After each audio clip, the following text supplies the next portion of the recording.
Good morning, dear students. Welcome to Jatin's Academy. Today in this class, we are going to start with 8th chapter of class 8 ICSE Physics, that is electricity. In this class, we are going to firstly discuss about what is electrical current, then we are having what is electric potential, then we will discuss about resistance and resistor, then we are having next topic electrical energy, electrical power, then we are having supply of electricity, then we will discuss about hazards of electricity, then we are having the topic static electricity, then at last we will discuss about electroscope. So let's start with the chapter. So first of all, in the beginning of this chapter, first of all we are going to use some commonly used electric terms. मतलब हम electricity chapter पढ़ने जा रहे हैं तो electricity chapter में कुछ ऐसे इलेक्ट्रिकल टर्म्स होते हैं जो हमें पहले पता होने चाहिए, तभी हमें क्या इलेक्ट्रिसिटी समझ आएगा. Like first we are having electrical current. तो आपने इलेक्ट्रिकल करंट के बारे में सुना होगा. करंट आपने सुना होगा ना कि हमारे जो भी स्विचेज है, जो भी बोर्ड्स है, उन सभी में क्या होता है, करंट फ्लो करता है. तो एक्चुअली एक इलेक्ट्रिक करंट होता क्या है, ध्यान से देखो. Electric current is defined as a rate of flow of electric charge in a electric circuit. कि इलेक्ट्रिक सर्किट के अंदर, फॉर एग्जांपल मेरे पास ये इलेक्ट्रिक सर्किट है, ठीक है. इलेक्ट्रिक सर्किट के अंदर कितने चार्जेस फ्लो कर रहे हैं और कितने टाइम में फ्लो कर रहे हैं, उसे मैं बोलती हूँ इलेक्ट्रिक करंट. तो ये चार्जेस क्यों फ्लो करते हैं, एक्चुअली कभी भी कोई इलेक्ट्रिसिटी फ्लो करेगी ना किसी भी कंडक्टर में, तो वो इलेक्ट्रिसिटी फ्लो करना मतलब क्या होता है, इलेक्ट्रिसिटी फ्लो करने का मतलब होता है जैसे कोई भी मेरे पास एक, फॉर एग्जांपल मेरे पास एक कंडक्टर है, तो कंडक्टर में और कोई भी हमारे पास अगर कोई मटेरियल होगा, वो मटेरियल एक एटम की तरह काम करता है ना. तो कोई भी एटम के अंदर क्या होता है, कोई भी एटम के अंदर प्रोटॉन्स होते हैं, न्यूट्रॉन्स होते हैं न्यूक्लियस में, है ना, और उसकी साइड की शेल्स में क्या होते हैं, इलेक्ट्रॉन्स होते हैं, ठीक है. जैसे हम पता है कि जो इलेक्ट्रॉन्स रिवॉल्व करते रहते हैं शेल्स में, वैसे ही क्या होता है कि जब यहाँ पे कंडक्टर लोगे आप, तो कंडक्टर में यहाँ पे कुछ चार्जेस होंगे, इलेक्ट्रिकल चार्जेस होंगे. वो चार्जेस को आप इलेक्ट्रॉन्स भी बोल सकते हो, और इसकी लैंग्वेज में, इलेक्ट्रिसिटी की लैंग्वेज में आप इसको इलेक्ट्रिकल चार्जेस भी बोल सकते हो. तो जब भी कंडक्टर में कोई भी इलेक्ट्रिकल चार्ज मूव करेगा, और मूव कितने टाइम में वो करेगा, तो उसे मैं बोलूँगी कि अब इस जो कंडक्टर है उसमें इलेक्ट्रिकल करंट फ्लो कर रहा है, ठीक है. और जो ये इलेक्ट्रॉन्स होंगे, ये इलेक्ट्रॉन्स हमेशा कैसे मूव करेंगे, क्योंकि नेगेटिव चार्ज इलेक्ट्रॉन्स होते हैं, ठीक है, नेगेटिव चार्ज होते हैं ना, तो ये नेगेटिव टर्मिनल से लेके पॉजिटिव टर्मिनल तक मूव करेंगे. किसी भी कंडक्टर में जो इलेक्ट्रॉन्स होते हैं, क्योंकि इलेक्ट्रॉन्स नेगेटिवली चार्ज होते हैं, तो ऑब्वियसली वो स्टार्ट कहाँ से करेंगे, नेगेटिव चार्ज से मूव करके, नेगेटिव टर्मिनल से मूव करके पॉजिटिव टर्मिनल तक मूव करेंगे. तो ये फ्लो ऑफ इलेक्ट्रॉन्स हो गया. अब किसी भी कंडक्टर में अगर फ्लो ऑफ इलेक्ट्रॉन्स हो गया, अब ये तो ऑब्वियसली है कि उसमें वो करंट भी फ्लो होगा, बट जो करंट होता है उसका फ्लो हमेशा ऑपोजिट होता है. जो करंट है अभी वो कौन से डायरेक्शन में मूव करेगा, वो डायरेक्शन मूव करेगा पॉजिटिव टू नेगेटिव. ये आपने लर्न कर लेना है कि अगर तो इलेक्ट्रॉन्स नेगेटिव टू पॉजिटिव जा रहे हैं, तो वो हमारे पास इलेक्ट्रॉन का मूवमेंट है, और जो करंट का मूवमेंट होता है वो उसका बिल्कुल ऑपोजिट होता है. अभी करंट कैसे मूव करेगा, करंट मूव करेगा positive terminal to negative terminal. अब ये बोलोगे कि पॉजिटिव टर्मिनल क्या है, नेगेटिव टर्मिनल क्या है. देखो, अगर मैं कोई भी कंडक्टर में मेरे को इलेक्ट्रिसिटी मूव करवानी है, वैसे बैठा बैठा तो इलेक्ट्रिकल जो कंडक्टर है वो इलेक्ट्रिसिटी मूव नहीं करवाएगा ना. सबसे पहले मेरे को यहाँ पे सेल से क्या देना पड़ेगा, सेल से एनर्जी देनी पड़ेगी. तो वो एनर्जी सेल की क्या करेगी, वो इलेक्ट्रॉन्स को मूव करवाना शुरू कर देगी. तो अभी वो सेल क्या करेगा, इलेक्ट्रॉन्स को नेगेटिव टर्मिनल से लेके पॉजिटिव टर्मिनल तक मूव करवाएगा, और जो करंट है उसको पॉजिटिव टर्मिनल से नेगेटिव टर्मिनल तक मूव करवाएगा. तो इसी में इलेक्ट्रिक करंट को क्या बोलते हो, electrical current means rate of flow of charge पर यूनिट टाइम. कि कितना चार्ज कंडक्टर में फ्लो कर रहा है और कितने टाइम में फ्लो कर रहा है, उसे मैं बोलूँगी इलेक्ट्रिकल करंट. समझ आ गया. सो नेक्स्ट हमारे पास ये फॉर्मूला आ गया that I is equals to Q by T. जो I है वो मेरे पास यहाँ पे इलेक्ट्रिकल करंट है, ठीक. इलेक्ट्रिकल करंट को मैं रिप्रेजेंट करूँगी यहाँ पे I में, ठीक है, I से. और जो ये Q है, Q मतलब कितने चार्ज फ्लो कर रहे हैं और कितने टाइम में. So I is equals to Q by T. Electrical current का मतलब है कि कितने चार्ज कंडक्टर में फ्लो कर रहे हैं और कितने टाइम से कर रहे हैं, कितना टाइम ले रहे हैं उनको फ्लो करने के लिए. तो उसे हम पूरे रिलेशन को बोलेंगे इलेक्ट्रिकल करंट, ठीक है. Next we are having SI unit of electrical current. जैसे हम पता है कि सभी फिजिकल क्वांटिटीज़ की कोई ना कोई एसआई यूनिट होती है और कोई ना कोई सीजीएस यूनिट होती है. मतलब हमें कोई भी फिजिकल क्वांटिटी को मेजर करने के लिए कोई ना कोई यूनिट की जरूरत है. फॉर एग्जांपल मेरे पास यहाँ पे लेंथ है, तो मैं लेंथ ऐसे बोल दूँ कि 5 है लेंथ. 5 मतलब क्या, 5 को मैं अगर मीटर या सेंटीमीटर कुछ बोलूँगी तो मेरे को समझ आएगा ना वो लेंथ है कि क्या है, ठीक है. वैसे इलेक्ट्रिकल करंट को मेजर करने के लिए मेरे को कोई ना कोई यूनिट यूज़ करनी होती है. तो एसआई यूनिट ऑफ करंट क्या होता है, एसआई यूनिट ऑफ करंट होता है एम्पियर, ठीक है. एम्पियर एक साइंटिस्ट की नेम से आया है. साइंटिस्ट का नेम क्या था, एंड्रे मैरी एम्पियर, ओके. तो यहाँ पे एक और क्वेश्चन भी आ सकता है। आपको क्वेश्चन ऐसे आएगा कि डिफाइन 1 एम्पीयर, कि 1 एम्पीयर का मतलब क्या होता है। 1 एम्पीयर जो यूनिट है एम्पीयर, उसमें 1 एम्पीयर का मतलब क्या है। जैसे हमें फॉर्मूला पता है I is equals to Q by T. ये हमने फॉर्मूला रीड कर लिया ना कि इलेक्ट्रिकल करंट का मतलब क्या है कि पूरे कंडक्टर में कितने चार्ज फ्लो कर रहे हैं और कितने टाइम रेट पे फ्लो कर रहे हैं, उसे मैं बोलती हूँ इलेक्ट्रिक करंट। ठीक है, अब मेरे को यहाँ पे डिफाइन करना है कि 1 एम्पीयर क्या होता है। अगर आपको यहाँ पे 1 एम्पीयर को डिफाइन करना है, तो 1 एम्पीयर को डिफाइन करने के लिए आप ये फॉर्मूलेस की सभी जो ऐसे यूनिट है वो ऐसे यूनिट लिखो। तो करंट की ऐसे यूनिट क्या होती है, ampere is equal to charge की ऐसे यूनिट क्या होती है। आप लर्न कर लो कि जो चार्ज होते हैं, जो कोई भी कंडक्टर में चार्ज फ्लो करते हैं, वो चार्ज की ऐसे यूनिट होती है मेरे पास कूलम, एंड टाइम की ऐसे यूनिट क्या होती है, सेकंड होती है। ठीक है, 1 एम्पीयर को डिफाइन करने के लिए आप क्या करोगे, यहाँ पे 1 डाल दो, यहाँ पे भी 1 डाल दो और यहाँ पे 1 डाल दो। तो 1 एम्पीयर का मतलब क्या होता है, 1 एम्पीयर का मतलब है 1 ampere is defined as when 1 coulomb of charge flow through a conductor per unit time और इन 1 सेकेंड। कि 1 कूलम ऑफ चार्ज अगर कोई कंडक्टर से मूव कर रहा है 1 सेकेंड में, तो उसे मैं बोलूँगी कि उसमें कितना फ्लो कर रहा है, उसमें करंट फ्लो कर रहा है 1 एम्पीयर का। ठीक है, नेक्स्ट हमारे पास यहाँ पे commonly use electrical term that is cell और बैटरी। जैसे फर्स्ट केस में हमने पढ़ा था कि जो इलेक्ट्रिक करंट है, कोई भी करंट है, वो कैसे मूव करेगा, वो मूव करेगा जब कोई भी चार्ज मूव करेगा पर यूनिट टाइम में, तो वो मेरे पास होगा electrical current. But electrical current ऐसे बैठे बैठे कंडक्टर में मूव करने वाला नहीं है, तो उसको मूव करवाने के लिए हमें कोई ना कोई एक्सटर्नल सोर्स देना पड़ता है कि जिसकी हेल्प से जो इलेक्ट्रॉन्स है वो मूव करने स्टार्ट हो जाए। तो जो बेसिक से बेसिक हम यूनिट यूज़ करते हैं और बेसिक से बेसिक हम मटेरियल यूज़ करते हैं ताकि जो हमारे इलेक्ट्रॉन्स है वो कंडक्टर में मूव करना स्टार्ट कर जाए, वो बेसिक और सिंपलेस्ट फॉर्म क्या होती है, सेल। और अगर आप सेल की कॉम्बिनेशन को कर लो, काफ़ी सारे सेल्स ऐसे कंबाइन कर दो, तो काफ़ी सारे सेल कंबाइन करके बन जाएंगे बैटरी। तो सेल और बैटरी एक सिंपलेस्ट डिवाइस है जो करंट फ्लो को मेंटेन करती है कोई भी सर्किट में। नेक्स्ट हमारे पास है कि अगर कोई भी करंट फ्लो कर रहा है कोई भी सर्किट में, कोई भी कंडक्टर में, तो वो करंट कितना फ्लो कर रहा है, हमें वो वैल्यू फाइंड आउट करनी है। तो करंट कितना फ्लो कर रहा है, उस फ्लो को फाइंड आउट करने के लिए मेरे पास एक डिवाइस होता है।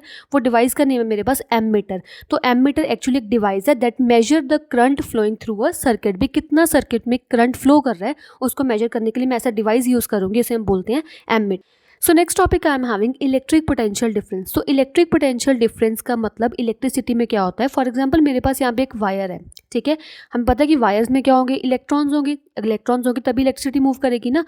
वैसे इलेक्ट्रॉन्स मूव करेंगे negative terminal to positive terminal जब मैं इसको सेल और बैटरी से कनेक्ट कर दूंगी। ठीक है, बट हमारा मेन काम क्या होना चाहिए, अगर मैंने कभी भी यहाँ पे चार्ज मूव करवाना है, तो चार्ज मूव करवाने का मतलब नहीं, मेरा मतलब होता है कि मैंने कंडक्टर में वहाँ पे इलेक्ट्रिसिटी मूव करवानी है। अगर इलेक्ट्रिसिटी मूव करेगी तभी मेरा काम होगा ना, कंडक्टर काम करेगा। तो वो इलेक्ट्रिसिटी मूव करवाने का मतलब क्या है कि कुछ ना कुछ पॉजिटिव टर्मिनल से नेगेटिव टर्मिनल तक आना चाहिए। तो पॉजिटिव टर्मिनल से नेगेटिव टर्मिनल क्या आएगा, इलेक्ट्रिसिटी ही आएगी ना।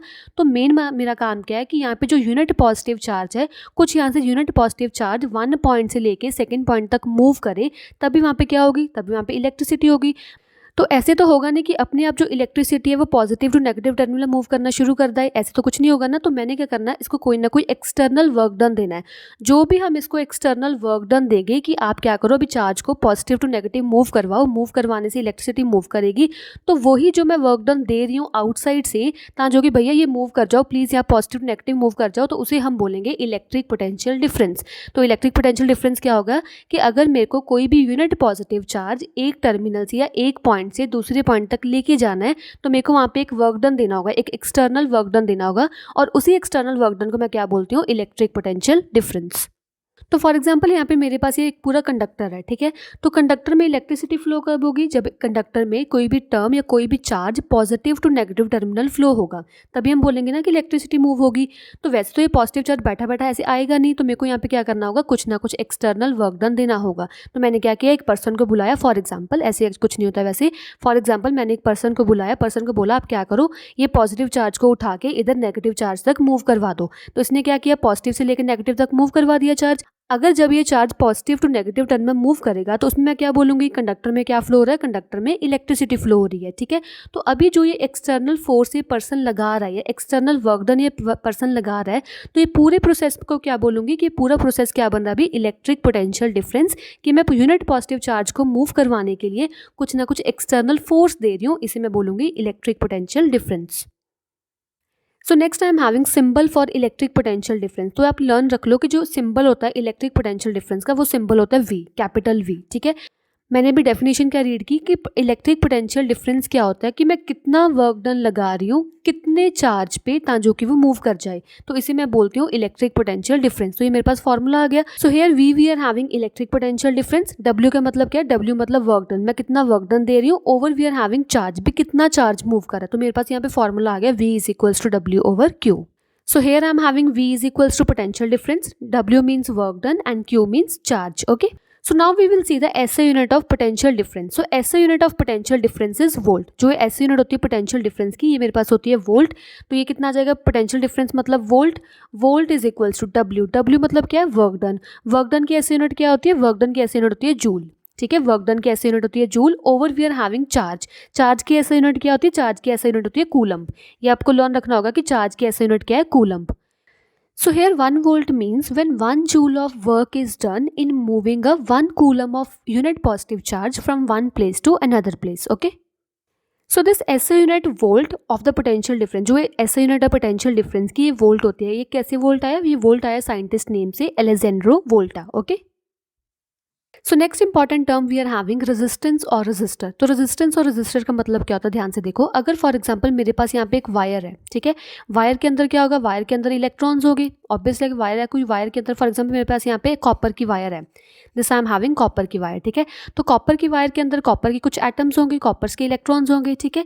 जब इस कॉपर की वायर में जो इलेक्ट्रॉन्स मूव करेंगे from the negative to positive terminal, तो इसी केस में क्या होगा? पॉजिटिव नेगेटिव इलेक्ट्रिक करंट भी मूव करेगा, ठीक है। वैसे हम ऐसे सोचते हैं, बट ऐसा नहीं होता कि अगर मेरे पास यहाँ पे कॉपर की वायर है तो कॉपर की वायर में ऐसे नहीं होगा कि 100% कॉपर के ही एटम्स होंगे, कुछ ना कुछ ऐसे एटम्स होंगे जो कॉपर के नहीं बने होंगे, ठीक है। तो जब यहाँ पे इलेक्ट्रॉन्स मूव करेंगे, इलेक्ट्रॉन्स मूव करने के वक्त क्या होगा कि जो इलेक्ट्रॉन्स है ये इम्प्योरिटीज पे जाके भी स्ट्राइक करेंगे। वैसे तो इलेक्ट्रॉन्स ऐसे ऐसे मूव किए, सिंपली वो वन डायरेक्शन में मूव कर रहे हैं, ठीक है। बट जब अगर कभी यहाँ पे कोई ना कोई इम्प्योरिटी आ जाए, क्योंकि यहाँ पे कॉपर की वायर में पूरे कॉपर के इलेक्ट्रॉन्स तो होने नहीं वाले, कुछ ना कुछ इम्प्योरिटी भी होने वाली है। जब ये इलेक्ट्रॉन जाके इम्प्योरिटी पे स्ट्राइक करेंगे तो वहाँ पे क्या होगा? जो फ्लो होगा इलेक्ट्रिक करंट का या ऑब्स्ट्रक्शन होगी इलेक्ट्रॉन्स को, वहाँ पे कुछ ना कुछ ऑब्स्ट्रक्शन होगी, कुछ ना कुछ वो रुक जाएंगे वहाँ पे जाके किसी भी एलिमेंट में। इस ऑब्स्ट्रक्शन को मैं बोलती हूँ क्या? रेजिस्टेंस, ठीक है।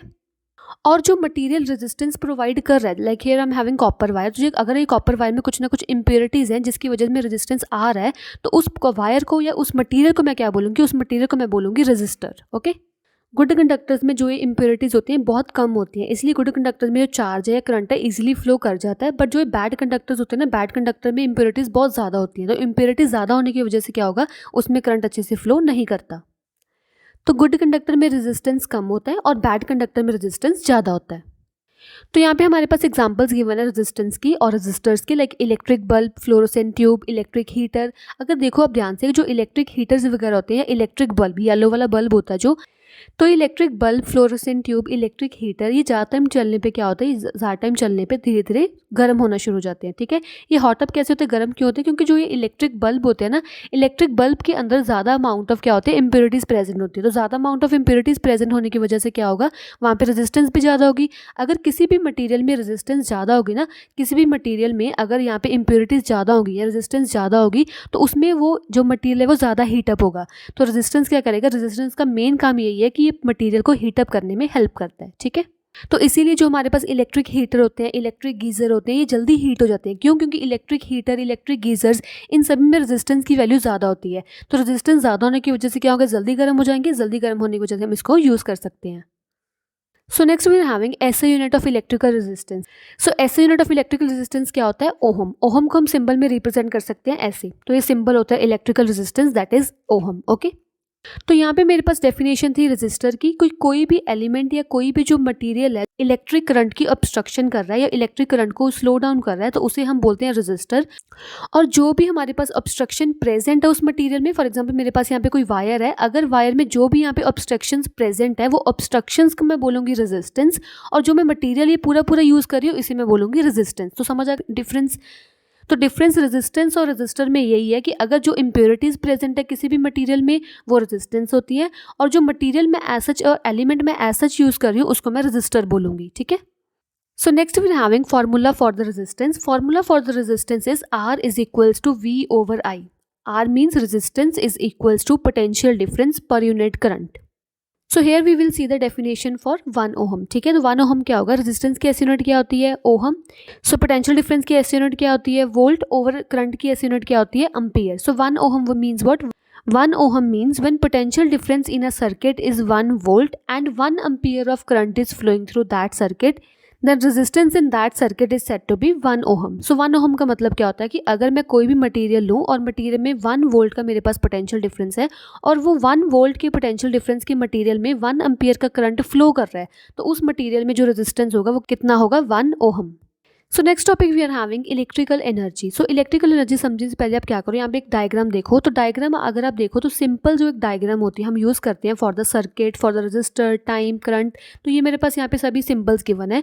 अगर ये ऐसा कुछ सिंबल गिवन हो ना सर्किट में, तो ऐसे सिंबल का मतलब क्या होता है, रेजिस्टेंस, कि यहाँ पे कुछ ना कुछ इम्प्योरिटीज प्रेजेंट है और यहाँ पे रेजिस्टेंस प्रेजेंट है। ठीक है, ये मेरे पास सिंबल होता है सेल और बैटरी का, ये मेरे पास सिंबल है बैटरी का। ठीक है, this I am having switch और की, अगर मैं स्विच को ऑन करना चाहती हूँ, ऑफ करना चाहती हूँ, मेरे पास होता है स्विच। ठीक है, ये एमीटर है, तो एमीटर क्या करेगा, कितना करंट फ्लो कर रहा है सर्किट में, ये एमीटर फाइंड आउट करेगा। ठीक है, देखो यहाँ पे जो V होता है, V का मतलब क्या होता है, पोटेंशियल डिफरेंस, की कोई भी सर्किट में कितना पोटेंशियल डिफरेंस है। I मतलब करंट फ्लोइंग, कि कोई भी सर्किट में कितना करंट फ्लो कर रहा है, वो मेरे पास क्या होगा, I। ठीक है, R क्या होगा, रजिस्टर, कि सर्किट में कितना रजिस्टर लगा हुआ है और कितनी इम्प्योरिटीज प्रेजेंट है, जो मटेरियल में कितना इम्प्योरिटी प्रेजेंट है वो मेरे पास रेजिस्टेंस है, और कितने टाइम तक करंट फ्लो करेगा उसे मैं बोलूँगी T मतलब टाइम। ठीक है, लाइक फर्स्ट हमने रिलेशन किया था very first for the electric current, कि I is equals to Q over T। ये हमने किया था ना कि करंट का मतलब क्या होता है, भी कितना चार्ज फ्लो कर रहा है कंडक्टर में और कितने टाइम तक मूव कर रहा है, उसे मैं बोलती हूँ इलेक्ट्रिकल करंट। ठीक है, अगर मैं यहाँ से Q की वैल्यू फाइंड आउट कर लूँ, तो T के यहाँ पे डिवाइड में है तो T मल्टीप्लाई कर दो, तो I multiply T is equals to Q। तो Q की वैल्यू कितनी आ गई और चार्ज की वैल्यू कितनी आ गई, I मल्टीप्लाई T, और you can right current multiply time. ठीक है, और सेकंड में हमने किया था पोटेंशियल डिफरेंस वाला, तो पोटेंशियल डिफरेंस के अकॉर्डिंग क्या था, सेकंड केस में किया था V is equals to W over Q, कि पोटेंशियल डिफरेंस क्या होता है, electric potential difference is defined as work done on any conductor per unit charge, कितने चार्ज के लिए कितना आप वर्क डन कर रहे हो उसे आप बोलोगे इलेक्ट्रिक पोटेंशियल डिफरेंस। ठीक है, तो यहाँ पे आप क्या करो, W की वैल्यू निकाल लो। W की वैल्यू क्या होगी, W is equals to V into Q। ठीक है, क्योंकि यहाँ पे Q डिवाइड में जाके मैंने मल्टीप्लाई कर दिया, इतना समझ आ गया। अभी आपको क्या करना, हमें यहाँ पे निकाल W is equals to V multiply Q। तो आप क्या करो, यहाँ पे Q की वैल्यू जो मैंने फर्स्ट केस में निकाली, Q is equals to IT, आप यहाँ पे पुट कर दो, तो W is equals to V, Q की जगह पुट करो IT, समझ आ गया। ठीक है, कितना आ गया मेरे पास, W is equals to VIT। अभी आप क्या करो, जो V की वैल्यू है हमने थर्ड केस में किया था इलेक्ट्रिकल रेजिस्टेंस के केस में, कि V is equals to IR, और हमने ऐसे पढ़ा था R is equals to V over I, कि रेजिस्टेंस जो होता है वो कितना पोटेंशियल डिफरेंस है और कितने करंट पे है, वो मेरे पास होता है रेजिस्टेंस। ठीक है, तो V is equals to IR, यहाँ पे V की वैल्यू पुट कर दो, W कितना आ जाएगा, W is equal to V की जगह पे IR multiply I multiply T, तो इसको सॉल्व कर लो। W is equals to I multiply I मतलब I square R into T, तो W is equals to I square RT। तो ये जो W है, W मतलब क्या है, वर्क डन। अगर आप वर्क डन देखो, या आप वर्क डन को ऐसे ही बोल सकते हो, वर्क डन मतलब इलेक्ट्रिकल एनर्जी, कि कंडक्टर में कितनी इलेक्ट्रिकल एनर्जी है उसे मैं वर्क डन भी बोल सकती हूँ और इलेक्ट्रिकल एनर्जी भी बोल सकती हूँ। तो इलेक्ट्रिकल एनर्जी का मेन मतलब क्या होगा, कि electrical energy is equals to I square RT, and this relation is very very important for the numericals also. Okay, and as we know work done की एसई यूनिट क्या होती है, work done की SI unit होती है joule. Similarly जो electrical energy है उसकी एसई यूनिट भी क्या होगी, जूल होगी। ठीक है, so SE unit of electrical energy is also joule as the SE unit of work done. Okay, so next topic we are having electric power. तो इलेक्ट्रिक पावर का मतलब क्या होता है, ध्यान से देखो। अगर मेरे पास यहाँ पे कोई भी एक इक्विपमेंट है, ठीक है, अगर मेरे को देखना है कि यहाँ पे इलेक्ट्रिक पावर कितनी है, तो इलेक्ट्रिक पावर का मतलब क्या होता है, कि ये इक्विपमेंट कितनी इलेक्ट्रिकल एनर्जी कंज्यूम कर रहा है पर यूनिट टाइम में, कि ये जो इक्विपमेंट है वो कितनी इलेक्ट्रिसिटी यूज़ कर रहा है कितने पर यूनिट टाइम में, उसे मैं बोलूँगी इलेक्ट्रिक पावर कितनी है इसकी। ठीक है, सो इलेक्ट्रिक पावर का फॉर्मूला होता है electric power is equals to W over T, कि जो इलेक्ट्रिक पावर है किसी भी इक्विपमेंट की, वो कितना वर्क डन या कितनी इलेक्ट्रिकल एनर्जी ले ला, क्योंकि वर्क डन मतलब इलेक्ट्रिकल एनर्जी होता है। हमने पिछली स्लाइड में किया था ना कि W और E का मतलब सेम ही होता है, कोई भी मटेरियल के पास कितनी इलेक्ट्रिकल एनर्जी है और कितना वर्क डन उसको मिला हुआ है, वो दोनों सेम ही होता है। ठीक है, तो इलेक्ट्रिक पावर क्या होता है, भी कितनी इलेक्ट्रिकल एनर्जी कोई भी मटीरियल यूज़ कर रहा है पर यूनिट टाइम में, उसे मैं बोलूँगी पावर कितनी है, इलेक्ट्रिक पावर कितनी है उसकी। ठीक है, next I am having SI unit of power, तो एसआई यूनिट पावर मेरे पास होती है वॉट, ठीक है। तो next I will define for the 1 watt. 1 watt क्या होता है, very important question from exam point of view. देखो पावर की एसआई यूनिट क्या होती है, watt is equals to work done, और here you can write like this also, P is equals to E over T. और electrical energy या work done की SI unit क्या होती है, जूल, ओवर टाइम की एसआई यूनिट क्या होती है, सेकेंड। नेक्स्ट मेरे को डिफाइन करना है कि 1 वॉट का मतलब क्या है, 1 वॉट 1 जूल 1 सेकेंड। तो 1 वॉट का मतलब क्या होता है, सो 1 वॉट का मतलब क्या होता है कि when 1 joule of electrical energy is consumed by any equipment in 1 second, उसे मैं बोलूँगी कि 1 वॉट ऑफ पावर है उसके पास। मतलब क्या कि 1 वॉट ऑफ पावर मतलब भी कोई भी electrical gadget 1 joule of energy को कंज्यूम करे 1 सेकेंड में, उसे मैं बोलूँगी 1 वॉट ऑफ पावर है उसके पास, ठीक है। Next we will see the different bigger unit for the power.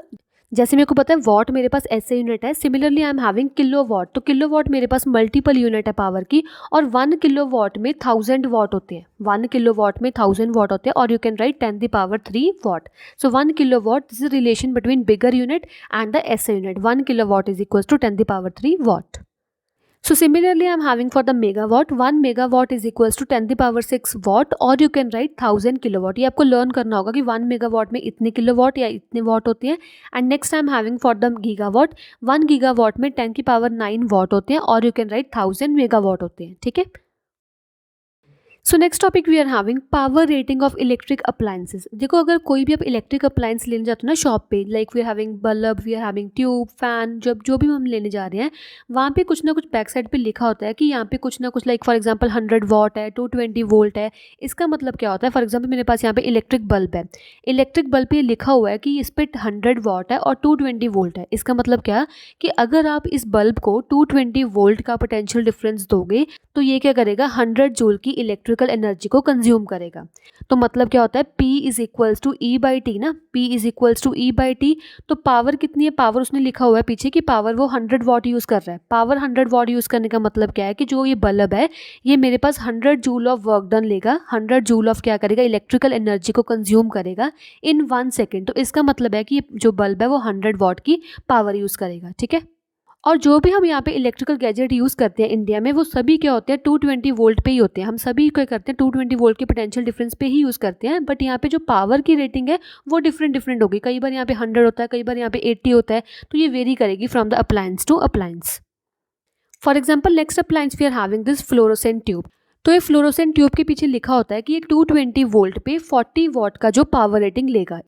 तो इसका मतलब क्या है कि अगर मैं ये फ्लोरोसेंट ट्यूब को 220 वोल्ट का पोटेंशियल डिफरेंस दूंगी तो ये मेरे पास 40 वॉट का पावर लेगा, और यू कैन से 40 जूल का वर्क डन लेगा, और you can see also 40 joule का ये इलेक्ट्रिकल एनर्जी लेगा, ठीक है, समझ आ गया ना।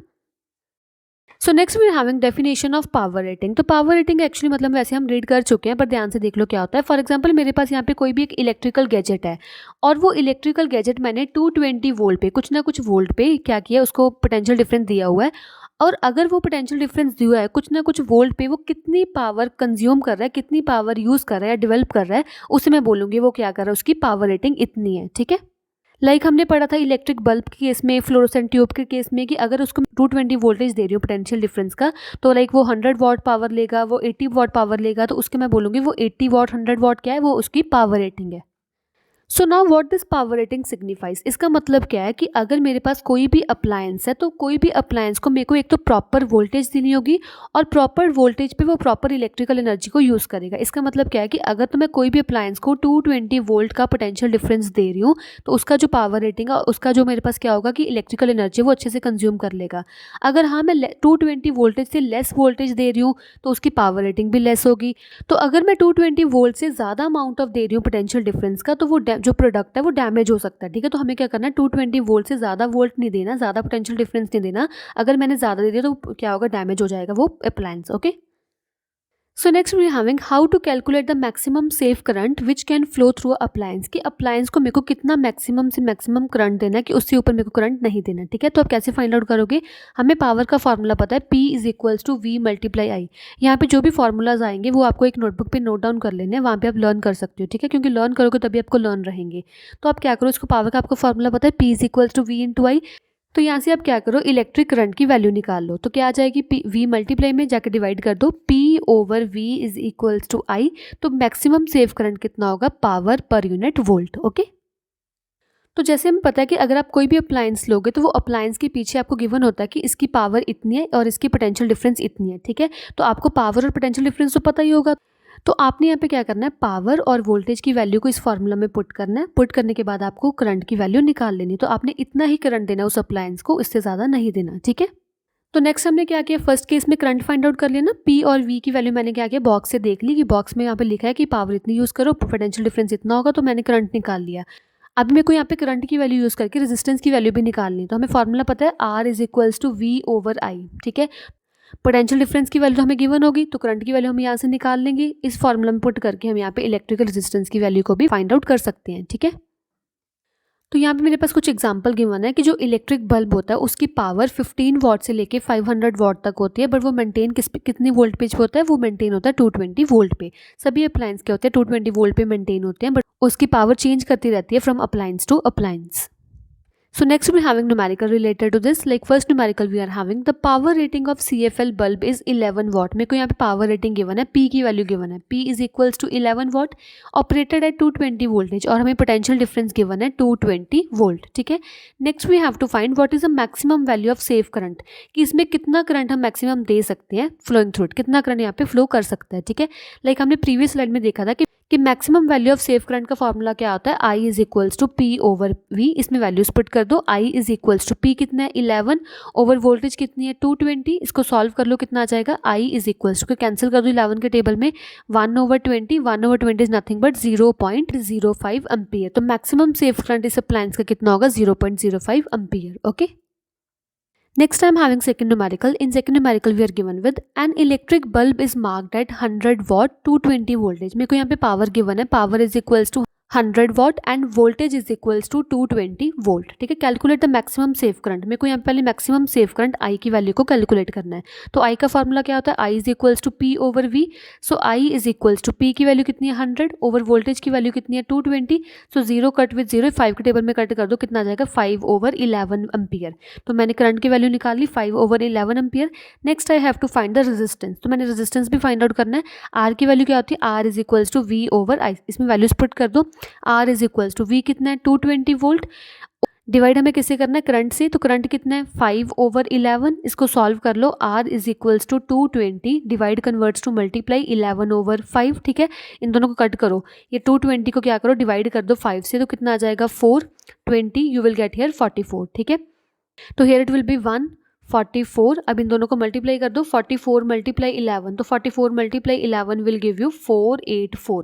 सो resistance value will be 484 ohm. इसके वैल्यू आपको ऐसे यूनिट भी डालनी है, resistance is equals to 484 ohm, okay.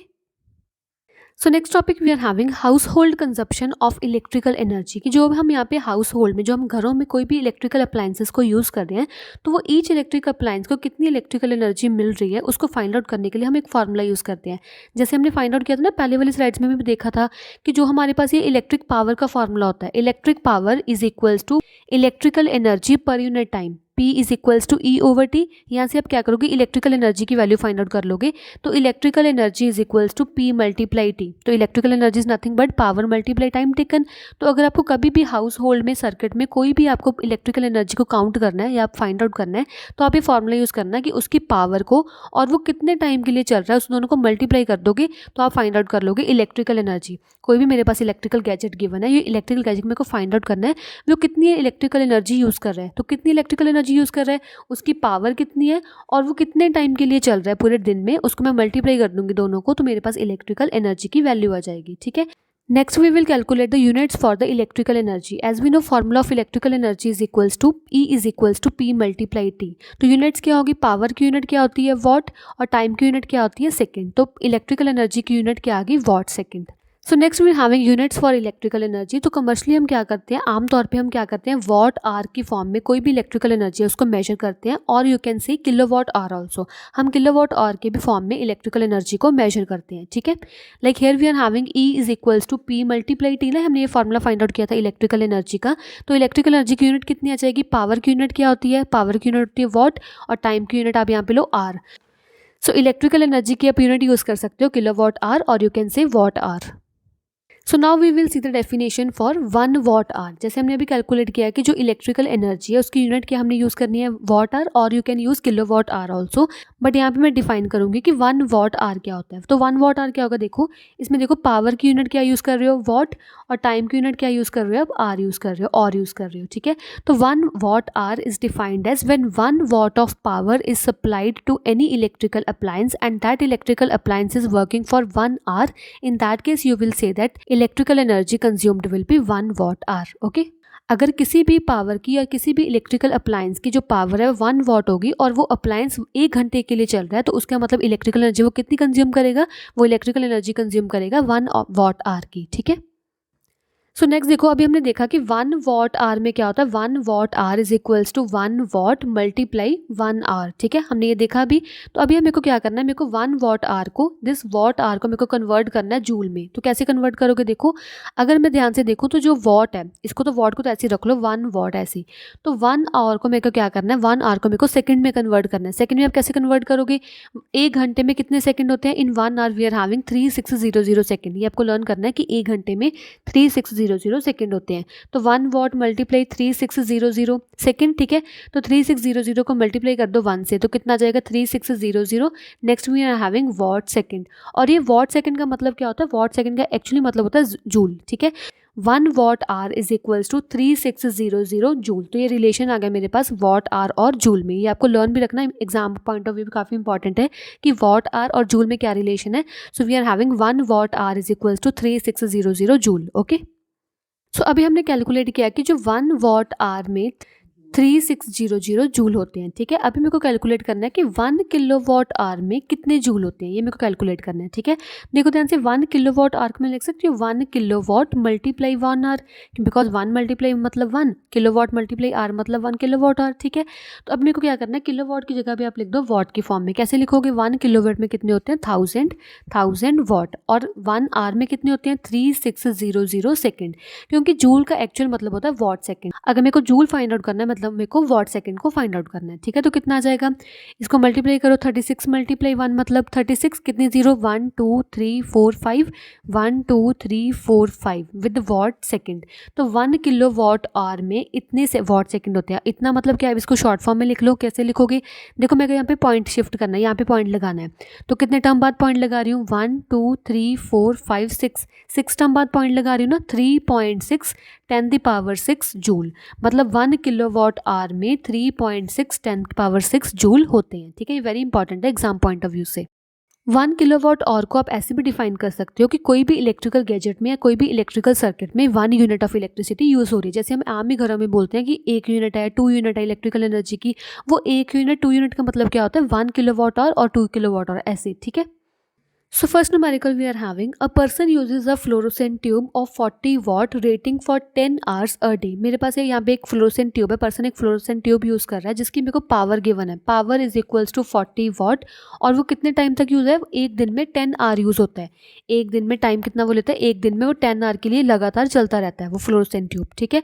Next मेरे को फाइंड आउट करना है हाउ मच इलेक्ट्रिकल एनर्जी, वो कितनी इलेक्ट्रिकल एनर्जी कंज्यूम करेगा इन अ मंथ ऑफ 30 डेज, कि वो टोटल 30 डेज के लिए चल रहा है। एक दिन में अगर वो 40 वाट की पावर ले रहा है और 10 आवर के लिए काम कर रहा है, तो वो पहले कितनी इलेक्ट्रिकल एनर्जी कंज्यूम करेगा, पहले ये निकालो। तो इलेक्ट्रिकल एनर्जी का फॉर्मूला क्या होता है, electrical energy is equals to P multiply T. So E is equals to, P की वैल्यू कितनी है 40 और टाइम की वैल्यू कितनी है 10। So answer will be E is equals to 400 watt hour. तो वो इलेक्ट्रिकल एनर्जी कितनी कंज्यूम कर रहा है, 400 वाट आवर। बट अभी जो वो इलेक्ट्रिकल मेरे पास गिवन है, गैजेट गिवन है और फ्लोरोसेंट ट्यूब है, वो वन डे के लिए नहीं, वो 30 डेज के लिए काम कर रहा है, वो 30 डेज के लिए चल रहा है अभी, ठीक है। तो टोटल इलेक्ट्रिकल एनर्जी कितनी आ जाएगी फॉर 30 डेज, फॉर 30 डेज जो इलेक्ट्रिकल एनर्जी वो कंज्यूम कर रहा है वो कितनी होगी, 400 multiply 30। So electrical energy will B 4 multiply 3 मतलब 12, 1 2 3, सो 1 2 3। तो वो टोटल इलेक्ट्रिकल एनर्जी 30 डेज में कितनी यूज़ कर लेगा, 12,000 वाट आवर, ओके। जो हम हाउस होल्ड में यूज़ करते हैं, हाउस होल्ड में इलेक्ट्रिकल एनर्जी की यूनिट यूज़ करते हैं किलो वॉट आवर में, ठीक है। बट मैंने यहाँ पे निकाला वॉट आवर में, तो आप यहाँ पे क्या करो, वॉट आवर को किलो वॉट आवर में कन्वर्ट कर दो, ठीक है। कैसे करोगे, अगर आपको वॉट आवर में कोई भी वैल्यू गिवन हो और इसको आपको किलो वॉट आवर में कन्वर्ट करना है, तो जो भी आपको ये वैल्यू गिवन होती है इसको आप 1000 से डिवाइड कर दिया करो, ठीक है। तो इसको डिवाइड कर दो, कितना आ जाएगा, electrical energy is equals to 12,000 over 1000 kilo watt hour आ जाएगा। सो 0 0 0 0 0 0 कितना आ जाएगा, इलेक्ट्रिकल एनर्जी वो कितनी कंज्यूम कर रहा है, 12 kilo watt hour. And if you want to write in the units, 1 kilo watt hour में 1 यूनिट होता है, तो वो टोटल क्या कर रहा है 30 डेज में इलेक्ट्रिकल एनर्जी कितनी यूज़ कर रहा है, 12 यूनिट्स, मतलब वो 12 यूनिट की इलेक्ट्रिकल एनर्जी कंज्यूम कर रहा है। Next we having second question. In second question we are given with a colour TV rated 150 watt. मेरे पास एक कलर टीवी है, उसकी पावर मेरे को गिवन है 150 what, is being operated 8 hours per day. और वो कितना टाइम चल रहा है, पूरे एक दिन में वो 8 आवर्स के लिए चल रहा है, ठीक है, हम उसको चला रहे हैं। What is the cost of energy, वो एनर्जी कितने कॉस्ट की होगी फॉर 30 डेज, और टाइम मेरे को पूरा लेना है 30 डेज का, ठीक है। And if the cost of 1 unit, और एक जो कॉस्ट है मेरे पास गिवन है 6 रुपी पर यूनिट। पहले मैं क्या करूँगी, इसको यूनिट में पूरा इलेक्ट्रिकल एनर्जी को फाइंड आउट कर लूँगी, मैं वो कितने यूनिट मतलब इलेक्ट्रिकल एनर्जी यूज़ कर रहा है, बाद में इसको मल्टीप्लाई कर दूंगी 6 से, ठीक है। तो कितना आ जाएगा, E is equals to P multiply T. पहले इलेक्ट्रिकल एनर्जी में फाइंड आउट कर रही हूँ by using the formula E is equals to P multiply T. तो E is equals to P की वैल्यू कितनी है 150, मल्टीप्लाई टाइम की वैल्यू कितनी है 8, इन दोनों को मल्टीप्लाई कर दो। E इज इक्वल्स टू 15 को पहले मल्टीप्लाई करो 8 से, तो कितना आ जाएगा 8 9 10 11 12, so it will be 120 with 1 this 0, तो कितना आ जाएगा watt hour. So electrical energy it is consuming for 1200 watt hour. But मेरे को इसको कन्वर्ट करना है किलो वॉट आवर में, क्यों, क्योंकि मेरे को यहाँ पे यूनिट गिवन है। तो यूनिट क्या होता है, यूनिट मतलब किलो वॉट आवर होता है, तो इसको किलो वॉट आवर में कैसे कन्वर्ट करोगे, हमें पता है कि वॉट आवर को कन्वर्ट करने के लिए किलो वॉट आवर में उसको मेरे को डिवाइड करना होता है 1000 से, तो डिवाइड कर दो 1000 से। So electrical energy will be 12,000 over 1000 kilo watt hour आ जाएगा, ठीक है। So 0 0 cut with 0 0, here will get electrical energy consumed will be 1.2 kilo watt hour, ठीक है। 1.2 किलो वॉट आवर का मतलब क्या होता है, यूनिट। तो इलेक्ट्रिकल एनर्जी वो कितनी कंज्यूम करेगा 1.2 यूनिट्स। बट ये तो 1.2 यूनिट यूज़ कर रहा है फॉर द 1 डे। मेरे को क्या करना है, मेरे को 30 डेज़ के लिए फाइंड आउट करना है, तो वो फॉर 30 डेज़ कितना आ जाएगा, for 30 days electrical energy will be 1.2 multiply 30, तो कर दो इसको solve. Electrical energy will B 12/10 multiply 30, 0 cut with 0, electrical energy will B 36 unit. Total 30 days के लिए वो 36 यूनिट यूज़ करेगा इलेक्ट्रिकल एनर्जी के, और जो एक यूनिट है वो 6 रुपीज़ गिवन है पर यूनिट, तो 36 यूनिट यूज़ कर रहा है, तो टोटल मनी कितनी आ जाएगी, total cost will be, total cost is equals to कितने आ जाएगी 36 मल्टीप्लाई 6। अगर एक यूनिट 6 रुपीज़ की है तो 36 यूनिट्स कितने की होगी, 36 मल्टीप्लाई 6, इन दोनों को मल्टीप्लाई कर दो। सो 6 6 का 36, 6 3 ज़ा 18, 19 20 21, तो कितने रुपीज़ आ जाएंगे 216 रुपीज़, मतलब वो टोटल 30 डेज़ में 216 यूनिट का उसको बिल आएगा, ठीक है। Next topic we are having supply of electricity to a house. जैसे हम पता है कि अगर कोई भी हमारे पास हाउस में कोई स्विच बोर्ड है या कोई भी हमारे पास अप्लायंस है, वो अप्लायंस में क्या कर रहा है, वो इलेक्ट्रिसिटी यूज़ कर रहा है अप्लायंस। कोई भी अप्लायंस अगर इलेक्ट्रिसिटी यूज़ करेगा तभी वो मूव करेगा ना, तभी वो अपना फंक्शन शो करेगा। कोई मेरे पास एसी है, एसी कैसे मूव कर रहा है, इलेक्ट्रिसिटी से। कोई रेफ्रिजरेटर वो कैसे मूव कर रहा है, विद इलेक्ट्रिसिटी। कोई भी थिंग है, कोई भी अप्लायंस है, गैजेट है, वो मेरे पास इलेक्ट्रिसिटी से मूव कर रहा है, ठीक है। तो इलेक्ट्रिसिटी तो ऑब्वियस हमारे हाउसेज में सप्लाई हो रही है। अभी वो सप्लाई कैसे हो रही है, वो सप्लाई हो रही है आइदर बाय ओवरहेड वायर्स, जो ये वायर्स जा रहे हैं ऐसे, जो मेन यहाँ पे पोल्स वगैरह लगे होते हैं उसमें जो वायर यूज़ होती हैं, या तो इलेक्ट्रिसिटी ऐसे पोल्स में आ रही है, या केबल वगैरह में, जो हमारे पास केबल होती है अंडरग्राउंड केबल्स होती हैं, उसमें से क्या हो रही है, इलेक्ट्रिसिटी हमारे हाउस तक आ रही है फ्रॉम द मेन सप्लाई। ये मेन सप्लाई होता है, एक मेन पावर प्लांट लगा होता है, और मेन पावर प्लांट में जो वायर्स वगैरह लगे होते हैं, वायर में और केबल्स के थ्रू से वो हमारे हाउस तक जो इलेक्ट्रिसिटी वो आ रही है, ठीक है। और जो ये वायर यूज़ होती है ना, ये वायर होती है कॉपर या एल्यूमिनियम की। ये कॉपर या एल्यूमिनियम की वायर क्यों यूज़ होती है, क्योंकि कॉपर और एल्यूमिनियम क्या होता है, very good conductor of electricity होता है। गुड कंडक्टर की वजह से क्या होगा, यहाँ से जो इलेक्ट्रिसिटी वो अच्छे से मूव करेगी और हमारे हाउसेस तक आ जाएगी, ठीक है। अभी जो भी हमारे पास इलेक्ट्रिक सप्लाई आ रही है कोई भी हाउस होल्ड अप्लायंस के पास, वो हमेशा जो इलेक्ट्रिक सप्लाई होती है ना, वो सप्लाई के अंदर जो वायर्स लगी होती हैं, वो वायर्स 3 टाइप की वायर्स लगी होती हैं।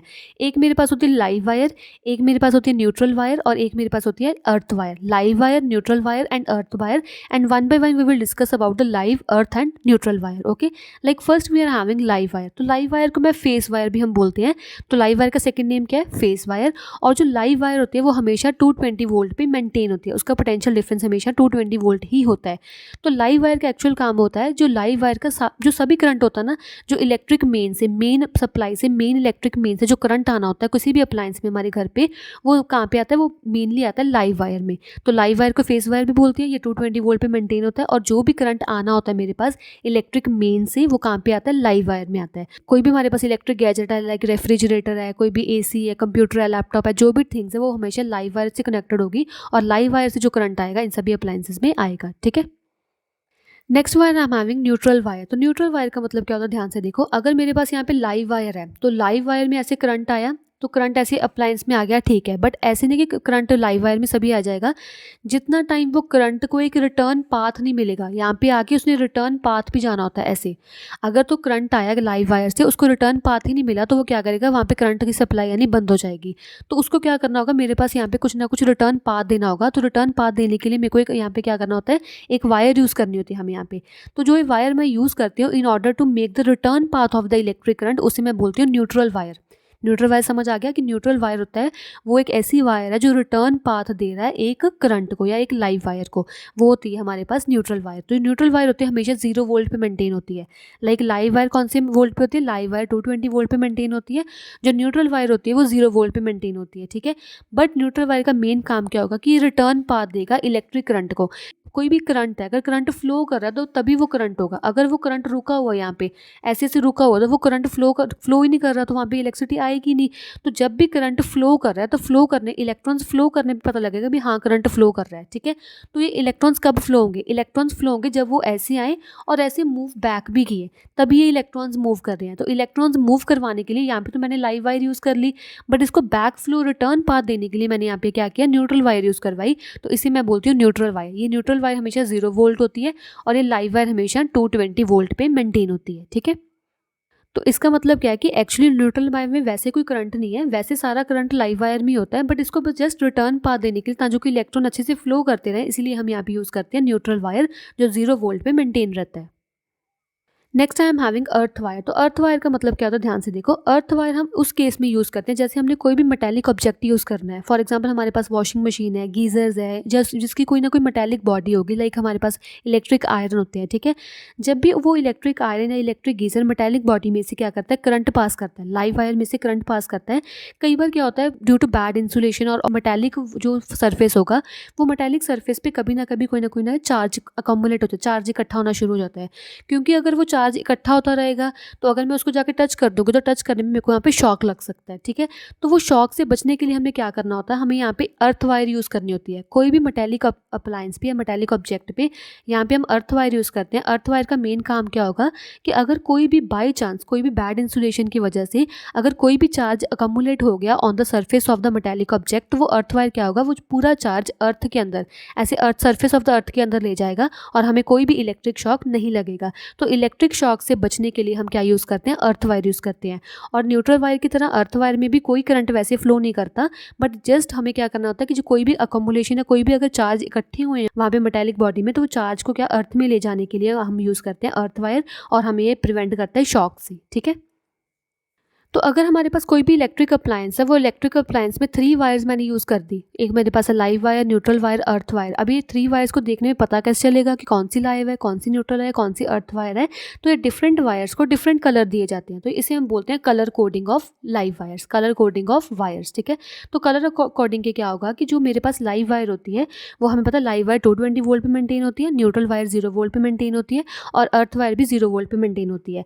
लाइव वायर का मेन काम क्या होगा कि मेन सप्लाई से पूरा करंट लेके है ना। न्यूट्रल वायर का मेन काम क्या होगा कि उसको रिटर्न पा देना। लाइव वायर के जो करंट इलेक्ट्रॉन्स मूव कर रहे हैं उसको रिटर्न पा देने के लिए न्यूट्रल वायर यूज़ करोगे, और अर्थ वायर में क्या करोगे, जो आपको एक्स्ट्रा शॉक वगैरह या कोई भी हैवी शॉक आना है वो हैवी शॉक को प्रिवेंट करने के लिए हम यहाँ पे अर्थ वायर यूज़ करते हैं, ठीक है। तो लाइव वायर का जो पहले कलर यूज़ करते हैं ना, ओल्ड कलर कोड, वो था रेड। पहले लाइव वायर का रेड कलर यूज़ करते थे, पर आजकल ब्राउन वायर यूज़ करने लग गए हैं। और न्यूट्रल वायर का पहले हम ब्लैक कलर यूज़ करते थे, अभी हम आजकल लाइट ब्लू कलर यूज़ करते हैं।